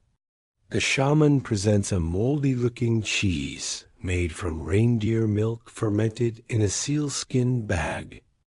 It smells like gym socks marinated in tidal water. Mongolian researchers found this preparation creates unique probiotics that aid digestion of the fish, a fact that doesn't ease your nausea when it hits your tongue with its fizzy, blue-veined horror. You finally understand the rhythm by the third bowl. Chew fast to minimize texture exposure. Breathe through your mouth to dull the smell. Focus on the warmth spreading through your frozen limbs rather than the aftertaste. Arctic survival manuals confirm this mental shift. Discomfort matters less when calories mean life or death. The shaman sees your resolution and serves you an extra portion without asking. By week's end, your body adapts. The fish tastes less like decay and more like electricity, a jolt of vitality in frozen stillness. You catch yourself craving its salty punch during long hunts. Modern nutritionists would call this metabolic adjustment. The shaman calls it the fish singing in your blood. Either way, when he serves breakfast soup now, you reach for the bowl before it touches the ground. The real test comes during the Spring Festival. The shaman brings out the prized delicacy, a decades-old fermented fish paste stored in a hollowed log. Its crusted surface hides a lurid orange interior that glistens under the firelight. 19th century explorers described this exact dish as eating liquefied death. You accept your portion without flinching. The shaman beams as you scrape the last speck from the wood. Tomorrow's ordeal begins when the shaman announces, "It's time for your first solo hunting trip, just you, a sharpened stick, and a landscape full of predators." But for now, you lick your greasy fingers clean, watching the northern lights shimmer through the smoke hole. Their green pulses match the aftertaste, still buzzing on your tongue, nature's way of reminding you that survival rarely tastes good. The fish has sung. You listened. Your bladder starts sending urgent signals around hour 4 of the ceremony. The rhythmic drumming that first lulled you into trance now feels like a countdown to disaster. You shift your weight subtly, hoping no one notices. The shaman's eyes snap open. He notices everything. 12-hour ceremonies aren't unusual in Siberian shamanism. Anthropologists recorded Semiwenki rituals lasting 3 days straight, with participants surviving on occasional sips of fermented mare's milk. Your modern bathroom schedule never accounted for spiritual marathons. The shaman's ancestors didn't have the luxury of pausing sacred rites for bodily functions. When you're negotiating with storm spirits, they don't take intermissions. You try the universal, "I need to go," face-raised eyebrows, slight grimace. The shaman's apprentice responds by handing you another cup of bitter tea. Siberian rituals use constant fluid intake to maintain trance states. A practice neurologists confirm boosts altered consciousness. Your kidneys beg for mercy as you sip what's essentially spiritual diuretic. Desperation leads to creativity. You attempt sign language pointing toward the tent flap, mimicking walking. The elders frown. Traditional Ewenki etiquette requires staying perfectly still during spirit communications. 19th century ethnographies documented cases where restless participants were tied to ceremonial posts until the ritual ended. Your fidgeting earns increasingly sharp looks from the shaman's drumming assistant. Hour 6 brings cold sweat. The tea has completed its journey through your system, and the reindeer hide you're sitting on feels dangerously warm. You recall reading about Arctic explorers using makeshift urinals during blizzards, but the ceremonial tent has zero privacy. Siberian communal living never prioritized individual bathroom breaks. Archaeologists found ancient campsites where waste areas were shared openly, located conveniently near sleeping spaces. The shaman chooses this moment to begin the most intense chanting yet. His voice drops to subsonic levels that vibrate your ribcage. Russian researchers found these frequencies stimulate bladder contractions in 72% of subjects. You clutch your knees together, suddenly understanding why all the elders wore thick fur leggings. You weigh the consequences of sneaking out. Disrupting a ritual could mean spiritual repercussions, or at least having to scrub frozen fish guts as punishment. But the alternative seems equally dire. A 1930s anthropology journal described a French ethnography who wet himself during a ceremony and was subsequently banned from 3 villages. The shaman's drumbeat feels like it's syncing with your pulse now, each thump pushing you closer to disaster. Salvation comes from an unexpected source. The shaman's wife silently slides a carved wooden bowl toward you. At first you think it's more tea, then you notice the shape. It's a chamber pot, its interior blackened from decades of use over sacred fires. Museum collections in Yakutsk contain similar artifacts, often decorated with spirit symbols to purify their contents. Using it requires maneuvering under your bulky reindeer parka without standing up. The elders pretend not to watch as you struggle. Siberian hospitality means ignoring guests' embarrassing moments, but also not providing actual privacy. Your face burns hotter than the ceremonial fire as liquid steams faintly in the freezing air. The shaman's chanting grows, louder, conveniently masking any unfortunate sounds. Passing the bowl back becomes its own ordeal. The shaman's apprentice takes it without breaking drum rhythm, then casually tosses the contents into the fire. The flames hiss and flare, blew a phenomenon Soviet chemists later attributed to ammonia reactions. No one reacts. You realize this is normal here, just another part of the ceremony's flow. The remaining hours pass in relieved focus. With the emergency handled, you finally notice the ritual's beauty, the way the shaman's voice harmonizes with wind through the smoke hole, how the drum beats sync with your heartbeat. Ethnographies wrote about this phenomenon. Participants often report deeper spiritual experiences after overcoming physical discomfort. Your earlier desperation now seems childish compared to the elders who've sat through hundreds of these ceremonies. Dawn breaks as the ritual ends. Your legs have gone numb, but your bladder survived. The shaman gives you an approving nod. You've passed some unspoken test. Later, you'll learn that Siberian shamans consider bodily control part of spiritual discipline. Their apprentices train by sitting motionless for days, ignoring hunger, cold, and yes, bathroom needs. The wooden bowl reappears at every subsequent ceremony. By the third ritual, you use it without hesitation, even managing to time your break between important chants.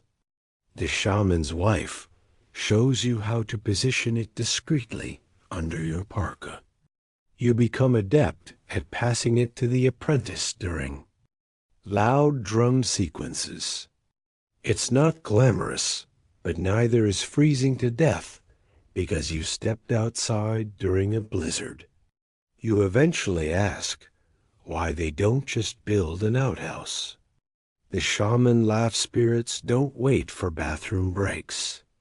His ancestors conducted ceremonies in howling snowstorms, on migrating reindeer backs, even while wounded in battle. Your modern need for scheduled comfort amuses him. He demonstrates by drinking another liter of tea without flinching. The real lesson comes during a particularly intense healing ritual.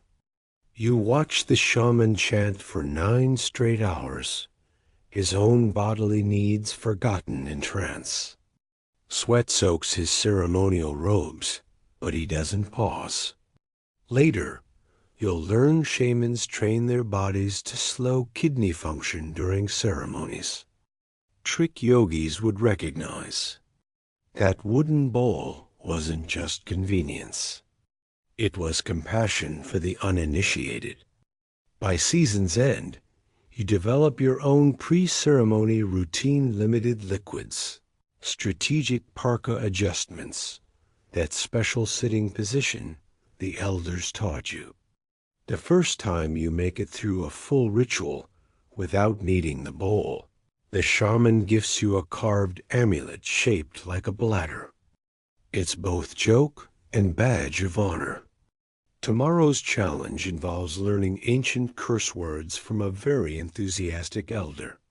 But for now, you stretch your stiff legs by the fire, watching the shaman cleanse the ceremonial bowl with juniper. Smoke. The northern lights shimmer overhead, their green waves pulsing in time with your now disciplined kidneys. Some rites of passage are wetter than others. The shaman hands you a wooden cup filled with something that smells like pine sap and regret.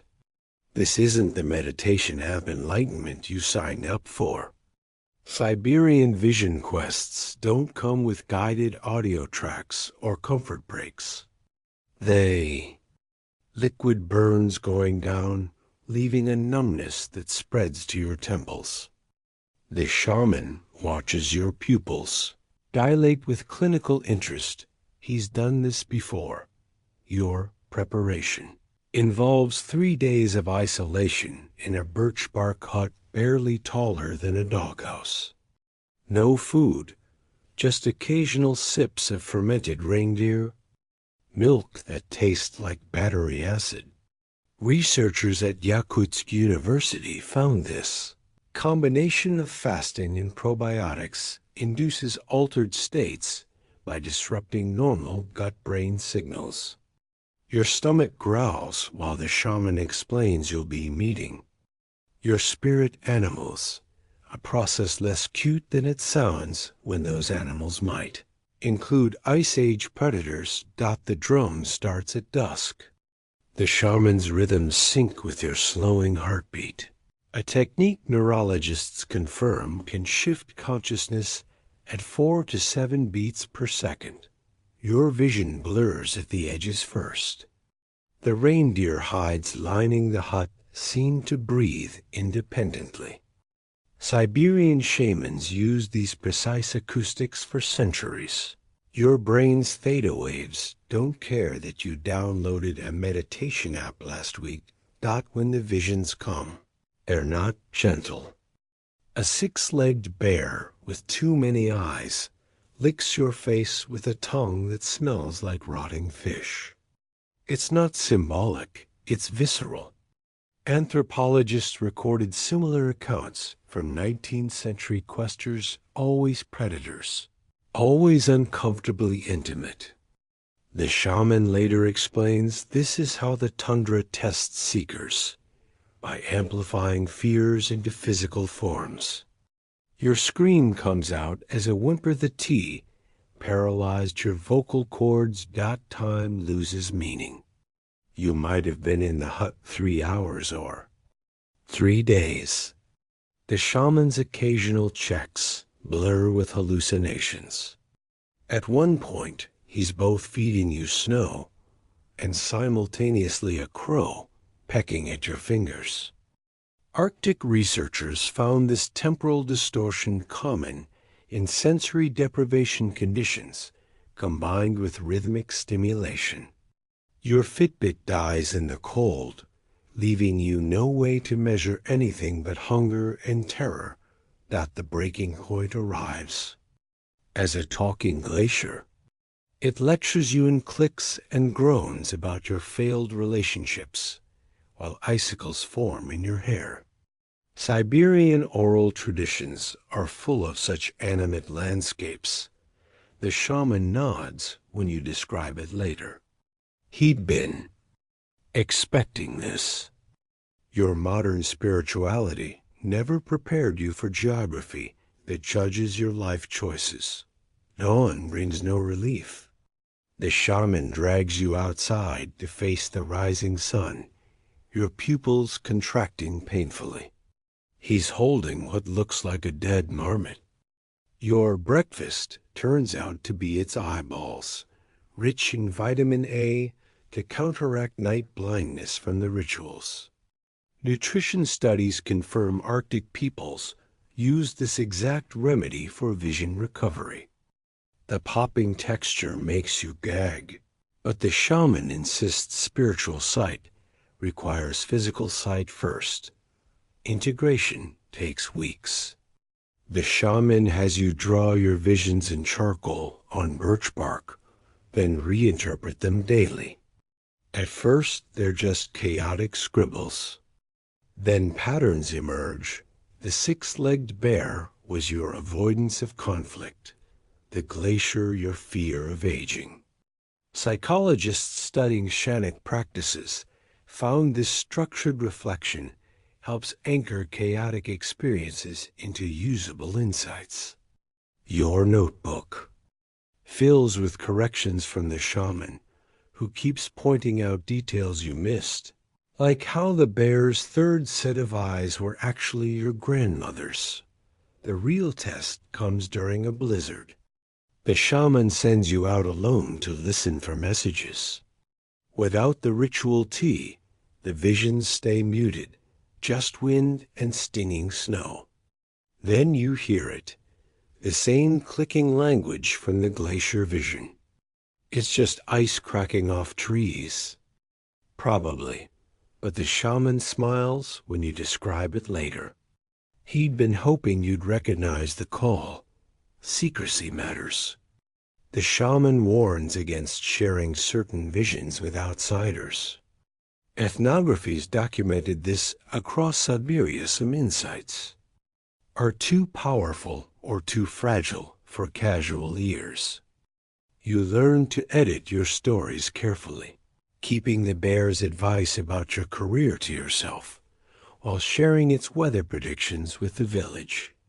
The shaman approves this selective silence by gifting you a bone whistle. Its pitch matches the glacier's voice exactly. Physical reminders keep the lessons present. The shaman has you carve the bear's image into an amulet, wearing it until the groove's smooth from constant touch. Archaeologists found similar amulets in burial sites, often worn down to thin discs from years of use. Yours develops a dark patina from sweat and campfire smoke, the bear's form fading into something more abstract, but still somehow watchful. The final lesson is anticlimactic. Months later, while repairing a fishing net, you suddenly understand what the glacier meant about patience. No dramatic vision, just cold fingers knotting twine as the realization settles. The shaman nods when you tell him, this was always the goal. Siberian wisdom holds that true enlightenment happens in ordinary moments if you've prepared to recognize it. Your notebook stays half empty. Some visions resist interpretation, their meanings still coiled tight like winter buds. The shaman says this is proper a lifetime's work, shouldn't unravel in one season. He stores your drawings carefully with others in a smoked leather pouch, adding to the village's collective wisdom. Tomorrow's challenge involves a live bear in a ritual, because apparently your vision quest was just the warm-up. But now you watch the northern lights from the shaman's doorway, their green pulses syncing with your heartbeat in a rhythm that feels familiar. The glacier's clicks echo in your memory, no longer frightening, just another voice in the tundras. Endless conversation. You've learned this much. Enlightenment here isn't about answers, but learning which questions to carry. The shaman's apprentice tugs your sleeve and points toward the trees. At first you see nothing, then the branches part, and 600 pounds of matted fur ambles into the clearing. Your knees lock. The bear's breath fogs in the air as it sniffs. Toward the ceremonial drum, its claws scraping grooves in the frozen earth. The shaman watches your reaction with amusement. His ancestors didn't have zoos or wildlife documentaries. Here, animals aren't spectacles, they're participants. This isn't a tamed circus bear. Its shoulders ripple with muscle built from tearing apart logs for grubs. A scar runs across its muzzle, where another bear's claws tested its dominance. Siberian brown bears grow larger than their European cousins, adapted to harsher winters. Researchers at Kamchatka's bear sanctuary found their bite force can crush a reindeer's femur like a sugar cube. Your instinct is to bolt, but the shaman's hand clamps down on your wrist. Running triggers prey instincts. The ritual begins without preamble. The shaman circles the bear, clacking a walrus rib bone against his drum. Siberian ethnographies documented this exact practice. The rhythmic sound supposedly syncs human and animal heartbeats. The bear huffs but doesn't charge. Ancient Ewenki beliefs hold that bears understand ceremonial etiquette better than most humans. Your pulse hammers in your ears loud enough to drown out the drum. Shared space is the first lesson. The shaman motions for you to sit precisely 2 arm lengths from the bear's left flank, close enough to smell its musk, far enough to avoid a casual swipe. 19th century explorers wrote of shamans who could nap curled against a bear's belly. But your training starts smaller. The bear's ears twitch toward your shaky breathing. Siberian hunters learn to exhale through their noses to avoid. Startling game. You try it, and the bear resumes licking its paw. Fear has tangible consequences here. The shaman sniffs the air and frowns. Bears detect adrenaline in human sweat at concentrations as low as 1 part per billion. Your terror broadcasts like a foghorn. He hands you a birch bark cup of something bitter, a traditional Ewenki anti-anxiety brew that researchers later identified as containing mild beta blockers. It doesn't calm you so much as freeze your muscles in place. The bear yawns, displaying teeth that could decapitate a moose. Control comes through observation. The shaman shows you how to mirror the bear's movements. Slow blinks when it blinks, subtle head tilts when it sniffs the wind. Soviet zoologists confirmed this technique.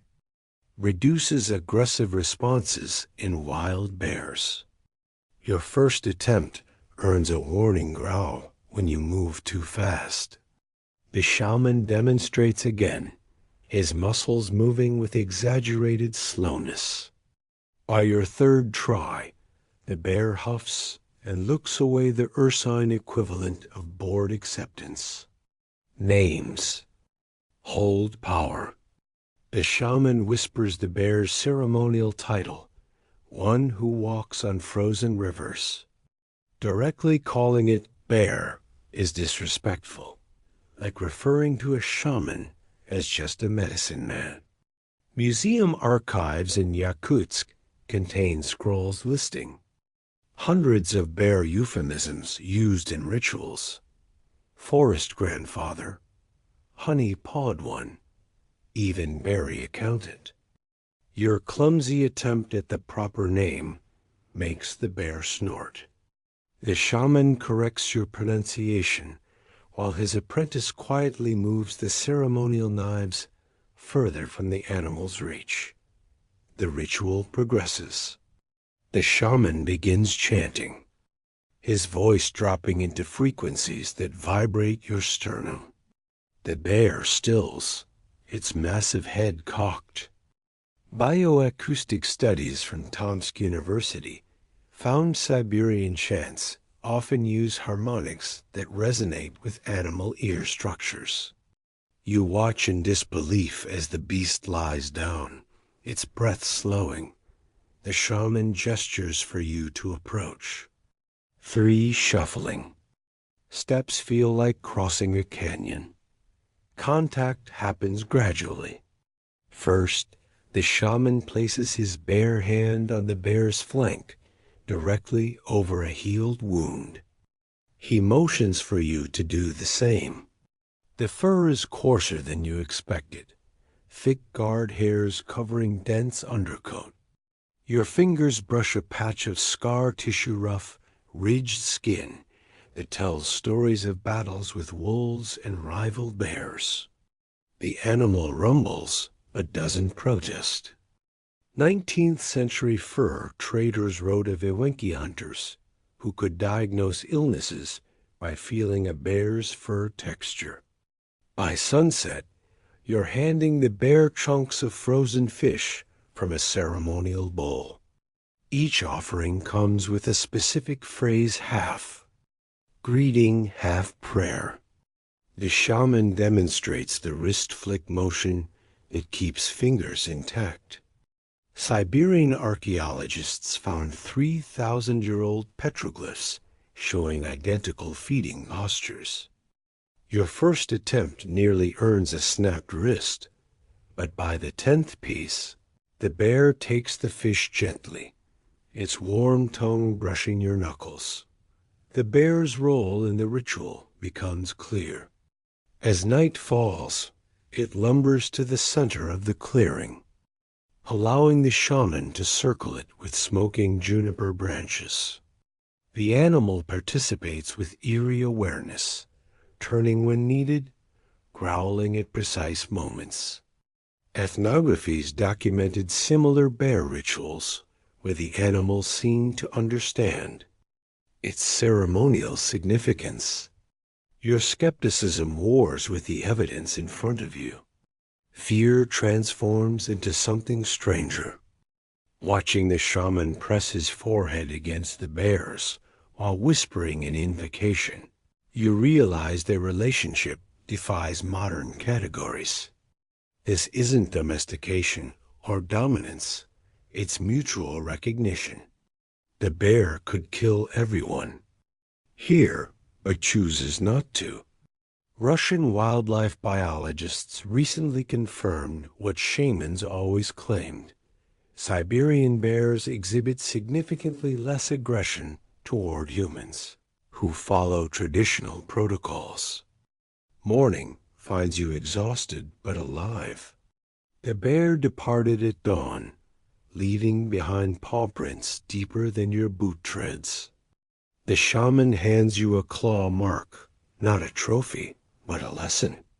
You ran from smaller fears back home. Difficult conversations, career risks, social embarrassments. Here, you sat 2 feet from an apex predator and survived by respecting its power without cowering before it. The shaman sees your dawning comprehension and nods. He sprinkles dried bear saliva collected earlier into your tea. Siberian ethnobotanists identified immunological benefits in this practice, but the psychological impact matters more. You drink without flinching, tasting iron earth and something inexplicable. The line between terror and reverence was never as thick as you thought. Tomorrow's challenge involves learning why you should never compliment a shaman's drumming. But for now, you study the disappearing paw prints in the snow, hearing echoes of last night's growls in the wind. The northern lights shimmer green gold. Above, their ripples mirroring the fur patterns you memorized at close range. Some teachers weigh 600 pounds and smell like old blood and honey. And some lessons can't be taught, only survived. Your joke about the shaman's drumming technique lands like a lead weight. The tent goes silent. Even the fire seems to stop crackling. The shaman's face doesn't change, but his fingers tighten around a bundle of dried roots. You realize, too late, that in Siberia, humor doesn't mix with sacred things. The curse begins subtly. The shaman doesn't shout or wave his arms. He simply takes 3 strands of your hair, wraps them around a fox vertebra, and drops it into a leather pouch. His chanting sounds almost conversational, like he's discussing the weather. That's the scary part, how ordinary it seems. Siberian curses don't need dramatic lightning strikes. They work quietly, like frost creeping under a door. You learn the details later from the apprentice. 3 generations means your children's children will feel this. Maybe as chronic bad luck hunting trips where game vanishes, winters where the firewood always stays damp. Maybe worse. A 1920s ethnography recorded a case where a cursed family lost firstborn sons to drowning for 3 straight generations. The shaman's pouch now holds pieces of you: hair, a bitten fingernail, the scrap of cloth you used to wipe your nose. Modern skepticism doesn't help here. You try rationalizing its psychological suggestion, confirmation bias. Then the shaman shows you his curse ledger. Birch bark scrolls marking every punishment he's ever issued. Next to some names, 3 small dots. Those families moved away or stopped having children. The scrolls smell of smoke and something metallic, like old blood. The mechanics are simple. Siberian curses operate on spiritual debt. Offend the spirits badly enough, and the imbalance must be corrected across generations.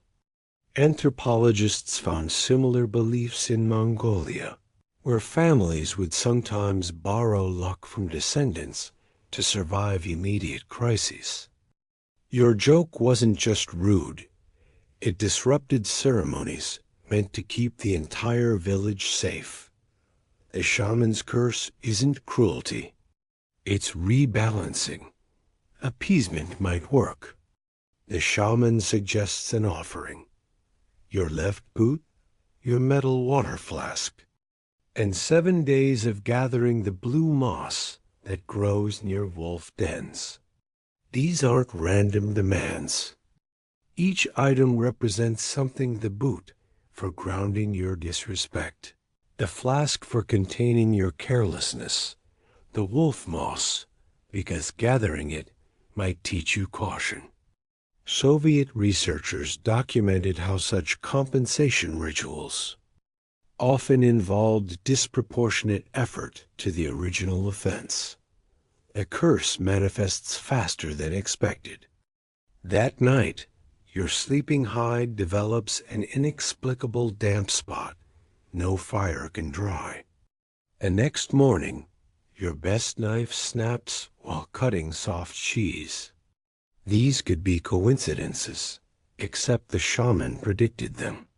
He nods when you report each incident, making marks on a stick with his thumbnail. Siberian curses often test their victims first with small misfortunes before escalating. Your attempts to fix it make things worse.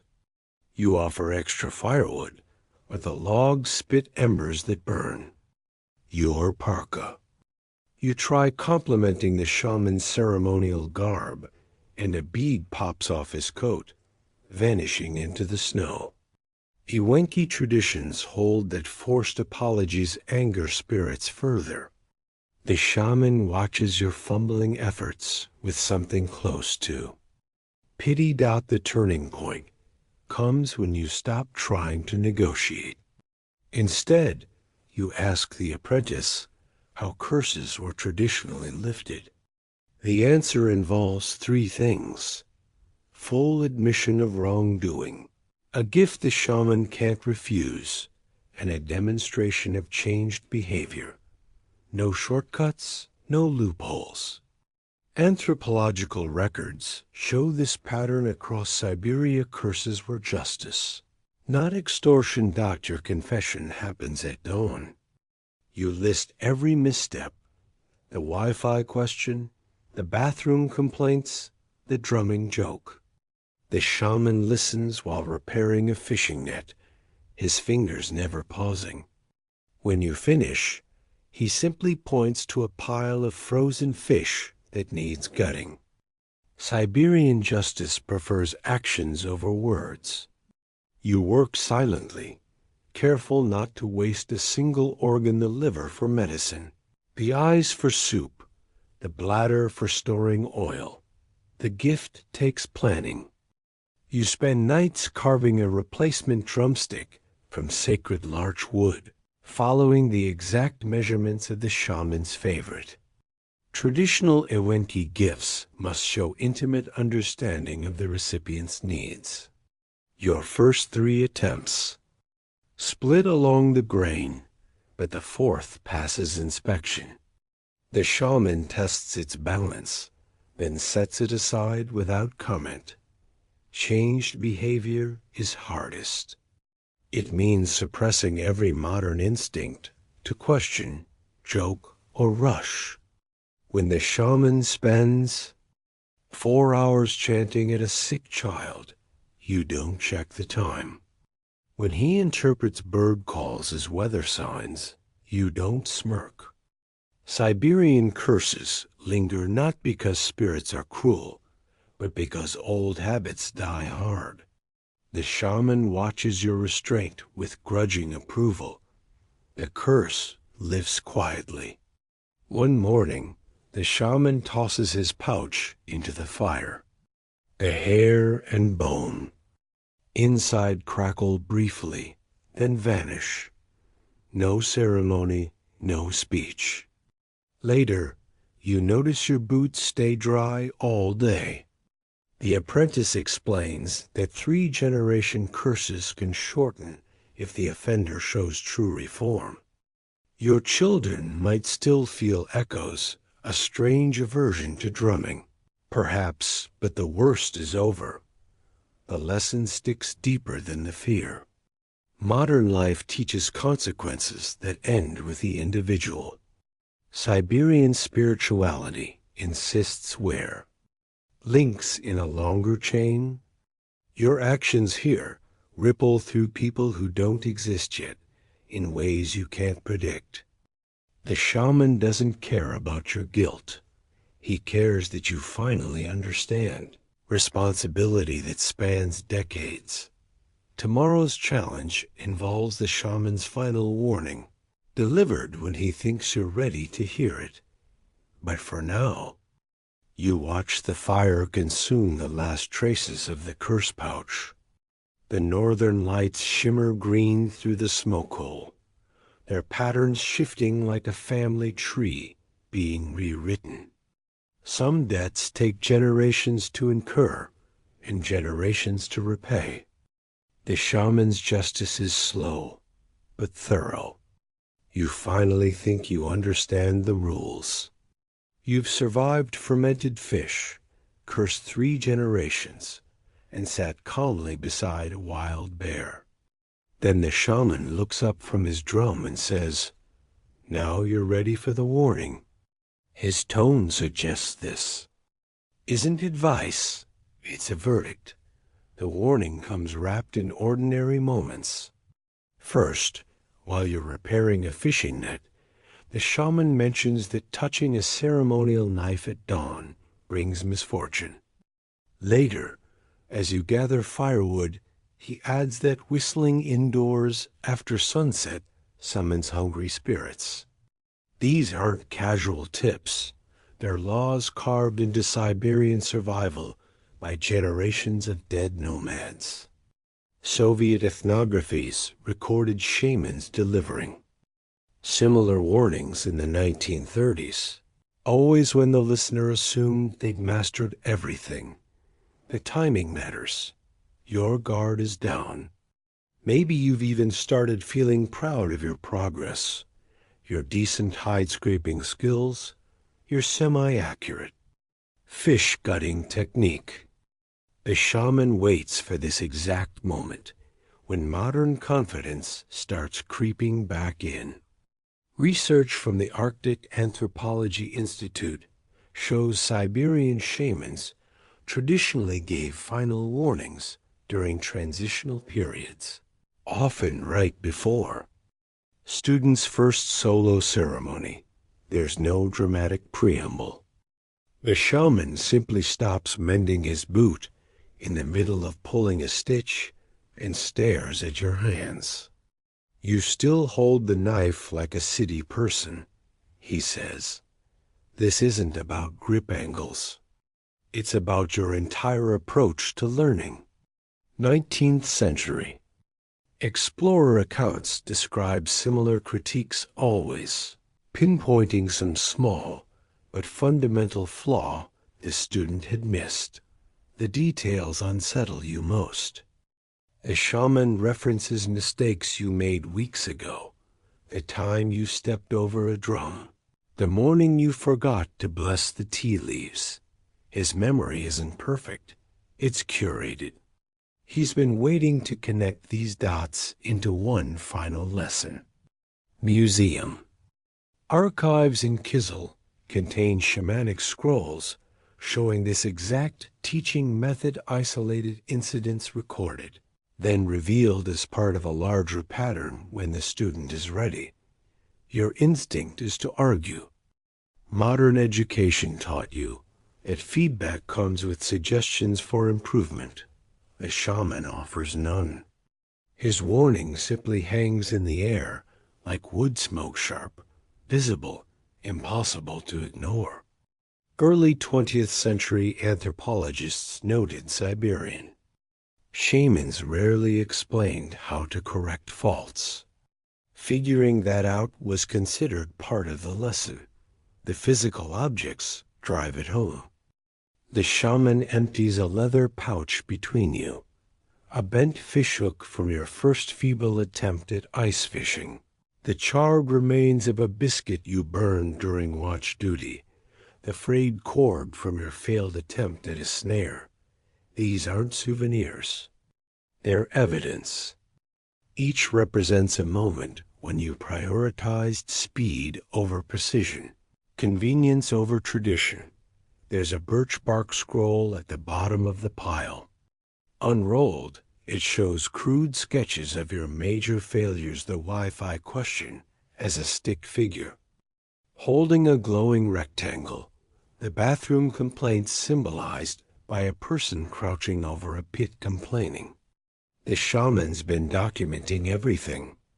Siberian shamans historically maintained similar records for initiates, using them to reveal behavioral patterns invisible in the moment. The warning's content isn't what you expect. He doesn't caution against specific taboos or mistakes. Instead, he says, "You still think like a visitor." This cuts deeper than any curse. All your progress, the fish soup stomached, the frozen nights endured, hasn't changed your fundamental worldview. Russian psychologists studying cultural assimilation found this to be the last barrier for outsiders. Skills can be learned, but perspective shifts take years. There's an ultimatum. The shaman slides a knife across the reindeer hide between you. Stay or go, he says. Siberian traditions hold that after final warnings, individuals must consciously choose their path. Early ethnographies witnessed similar moments crossroads, where outsiders decided whether to fully commit or return to their old lives. A knife isn't symbolic, it's practical. If you stay, you'll need it for tomorrow's seal hunt. If you go, it's for cutting through thick ice blocking the trail home that the silence stretches. Outside, wind howls through the larch trees. The shaman doesn't hurry you. His ancestors waited centuries for the right students. Another hour means nothing. You stare at the knife, realizing its edge reflects both firelight and your distorted face. This is the test you didn't know was coming. No mystical visions accompany your decision. No spirit animals appear to guide you. It's just you, a worn knife, and the weight of everything you've learned or failed to learn. The shaman watches without expectation. His role isn't to persuade, but to present the choice. Archive footage from 1960s Soviet documentaries shows nearly identical scenes, stoic shamans, hesitant students, and that ever-present knife glinting in FIRELIGT that your hand moves before your brain finishes debating. The knife's handle feels colder than expected. The shaman nods once, then returns to mending his boot as if nothing happened. Only later do you realize he never specified which choice meant staying or going. Siberian wisdom holds that true understanding requires interpreting such ambiguity correctly. Mourning comes with no ceremony. The shaman hands you a gutting hook and points toward the shore where seals bask. No discussion, no grand speeches. Just work. 19th century diaries of fur traders describe this abrupt transition after final warnings. Those who stayed were immediately given greater responsibilities without fanfare. The lesson settles in slowly. You notice yourself automatically, checking wind direction before speaking, like the elders do. You catch yourself assessing cloud patterns the way the shaman taught, not as academic exercises, but as vital information. The warning wasn't about correcting specific mistakes. It was about shifting how you perceive everything. Days pass without further lectures. The shaman treats you differently, now not as a student, but as someone who might someday be reliable. His criticisms grow fewer, but more precise. When you misjudge ice thickness, he doesn't explain why you're wrong. He simply tosses you a rope before you step through. This is advanced training learning through near misses rather than instruction. The true meaning of the warning becomes clear during a sudden blizzard. While others panic, you find yourself moving methodically, securing tents, banking fires without needing orders.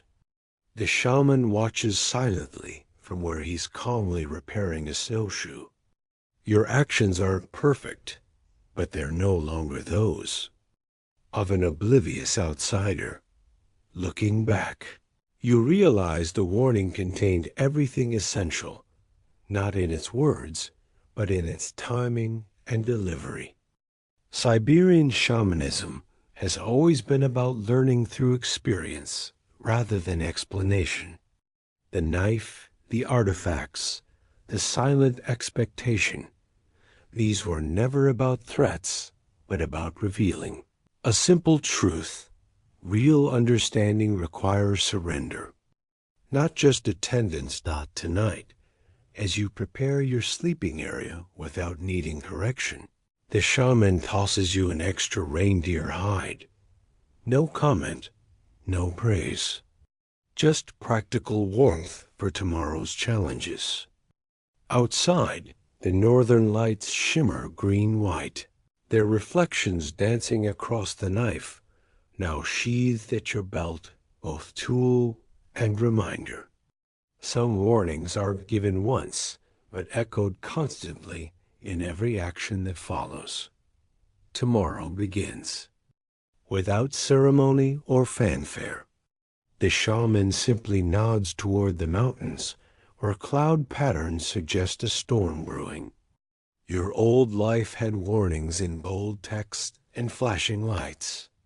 Here they come in glances, gestures, and the quiet certainty that every choice ripples outward. The knife at your hip feels lighter now, not because it changed, but because you did. The shaman's world reminds us that real survival isn't about convenience. It's about adapting to truths older than Wi-Fi. While we schedule our lives in 15-minute slots, his rhythms follow seasons, animal migrations, and the slow melt of permafrost. Maybe that's why these lessons stick.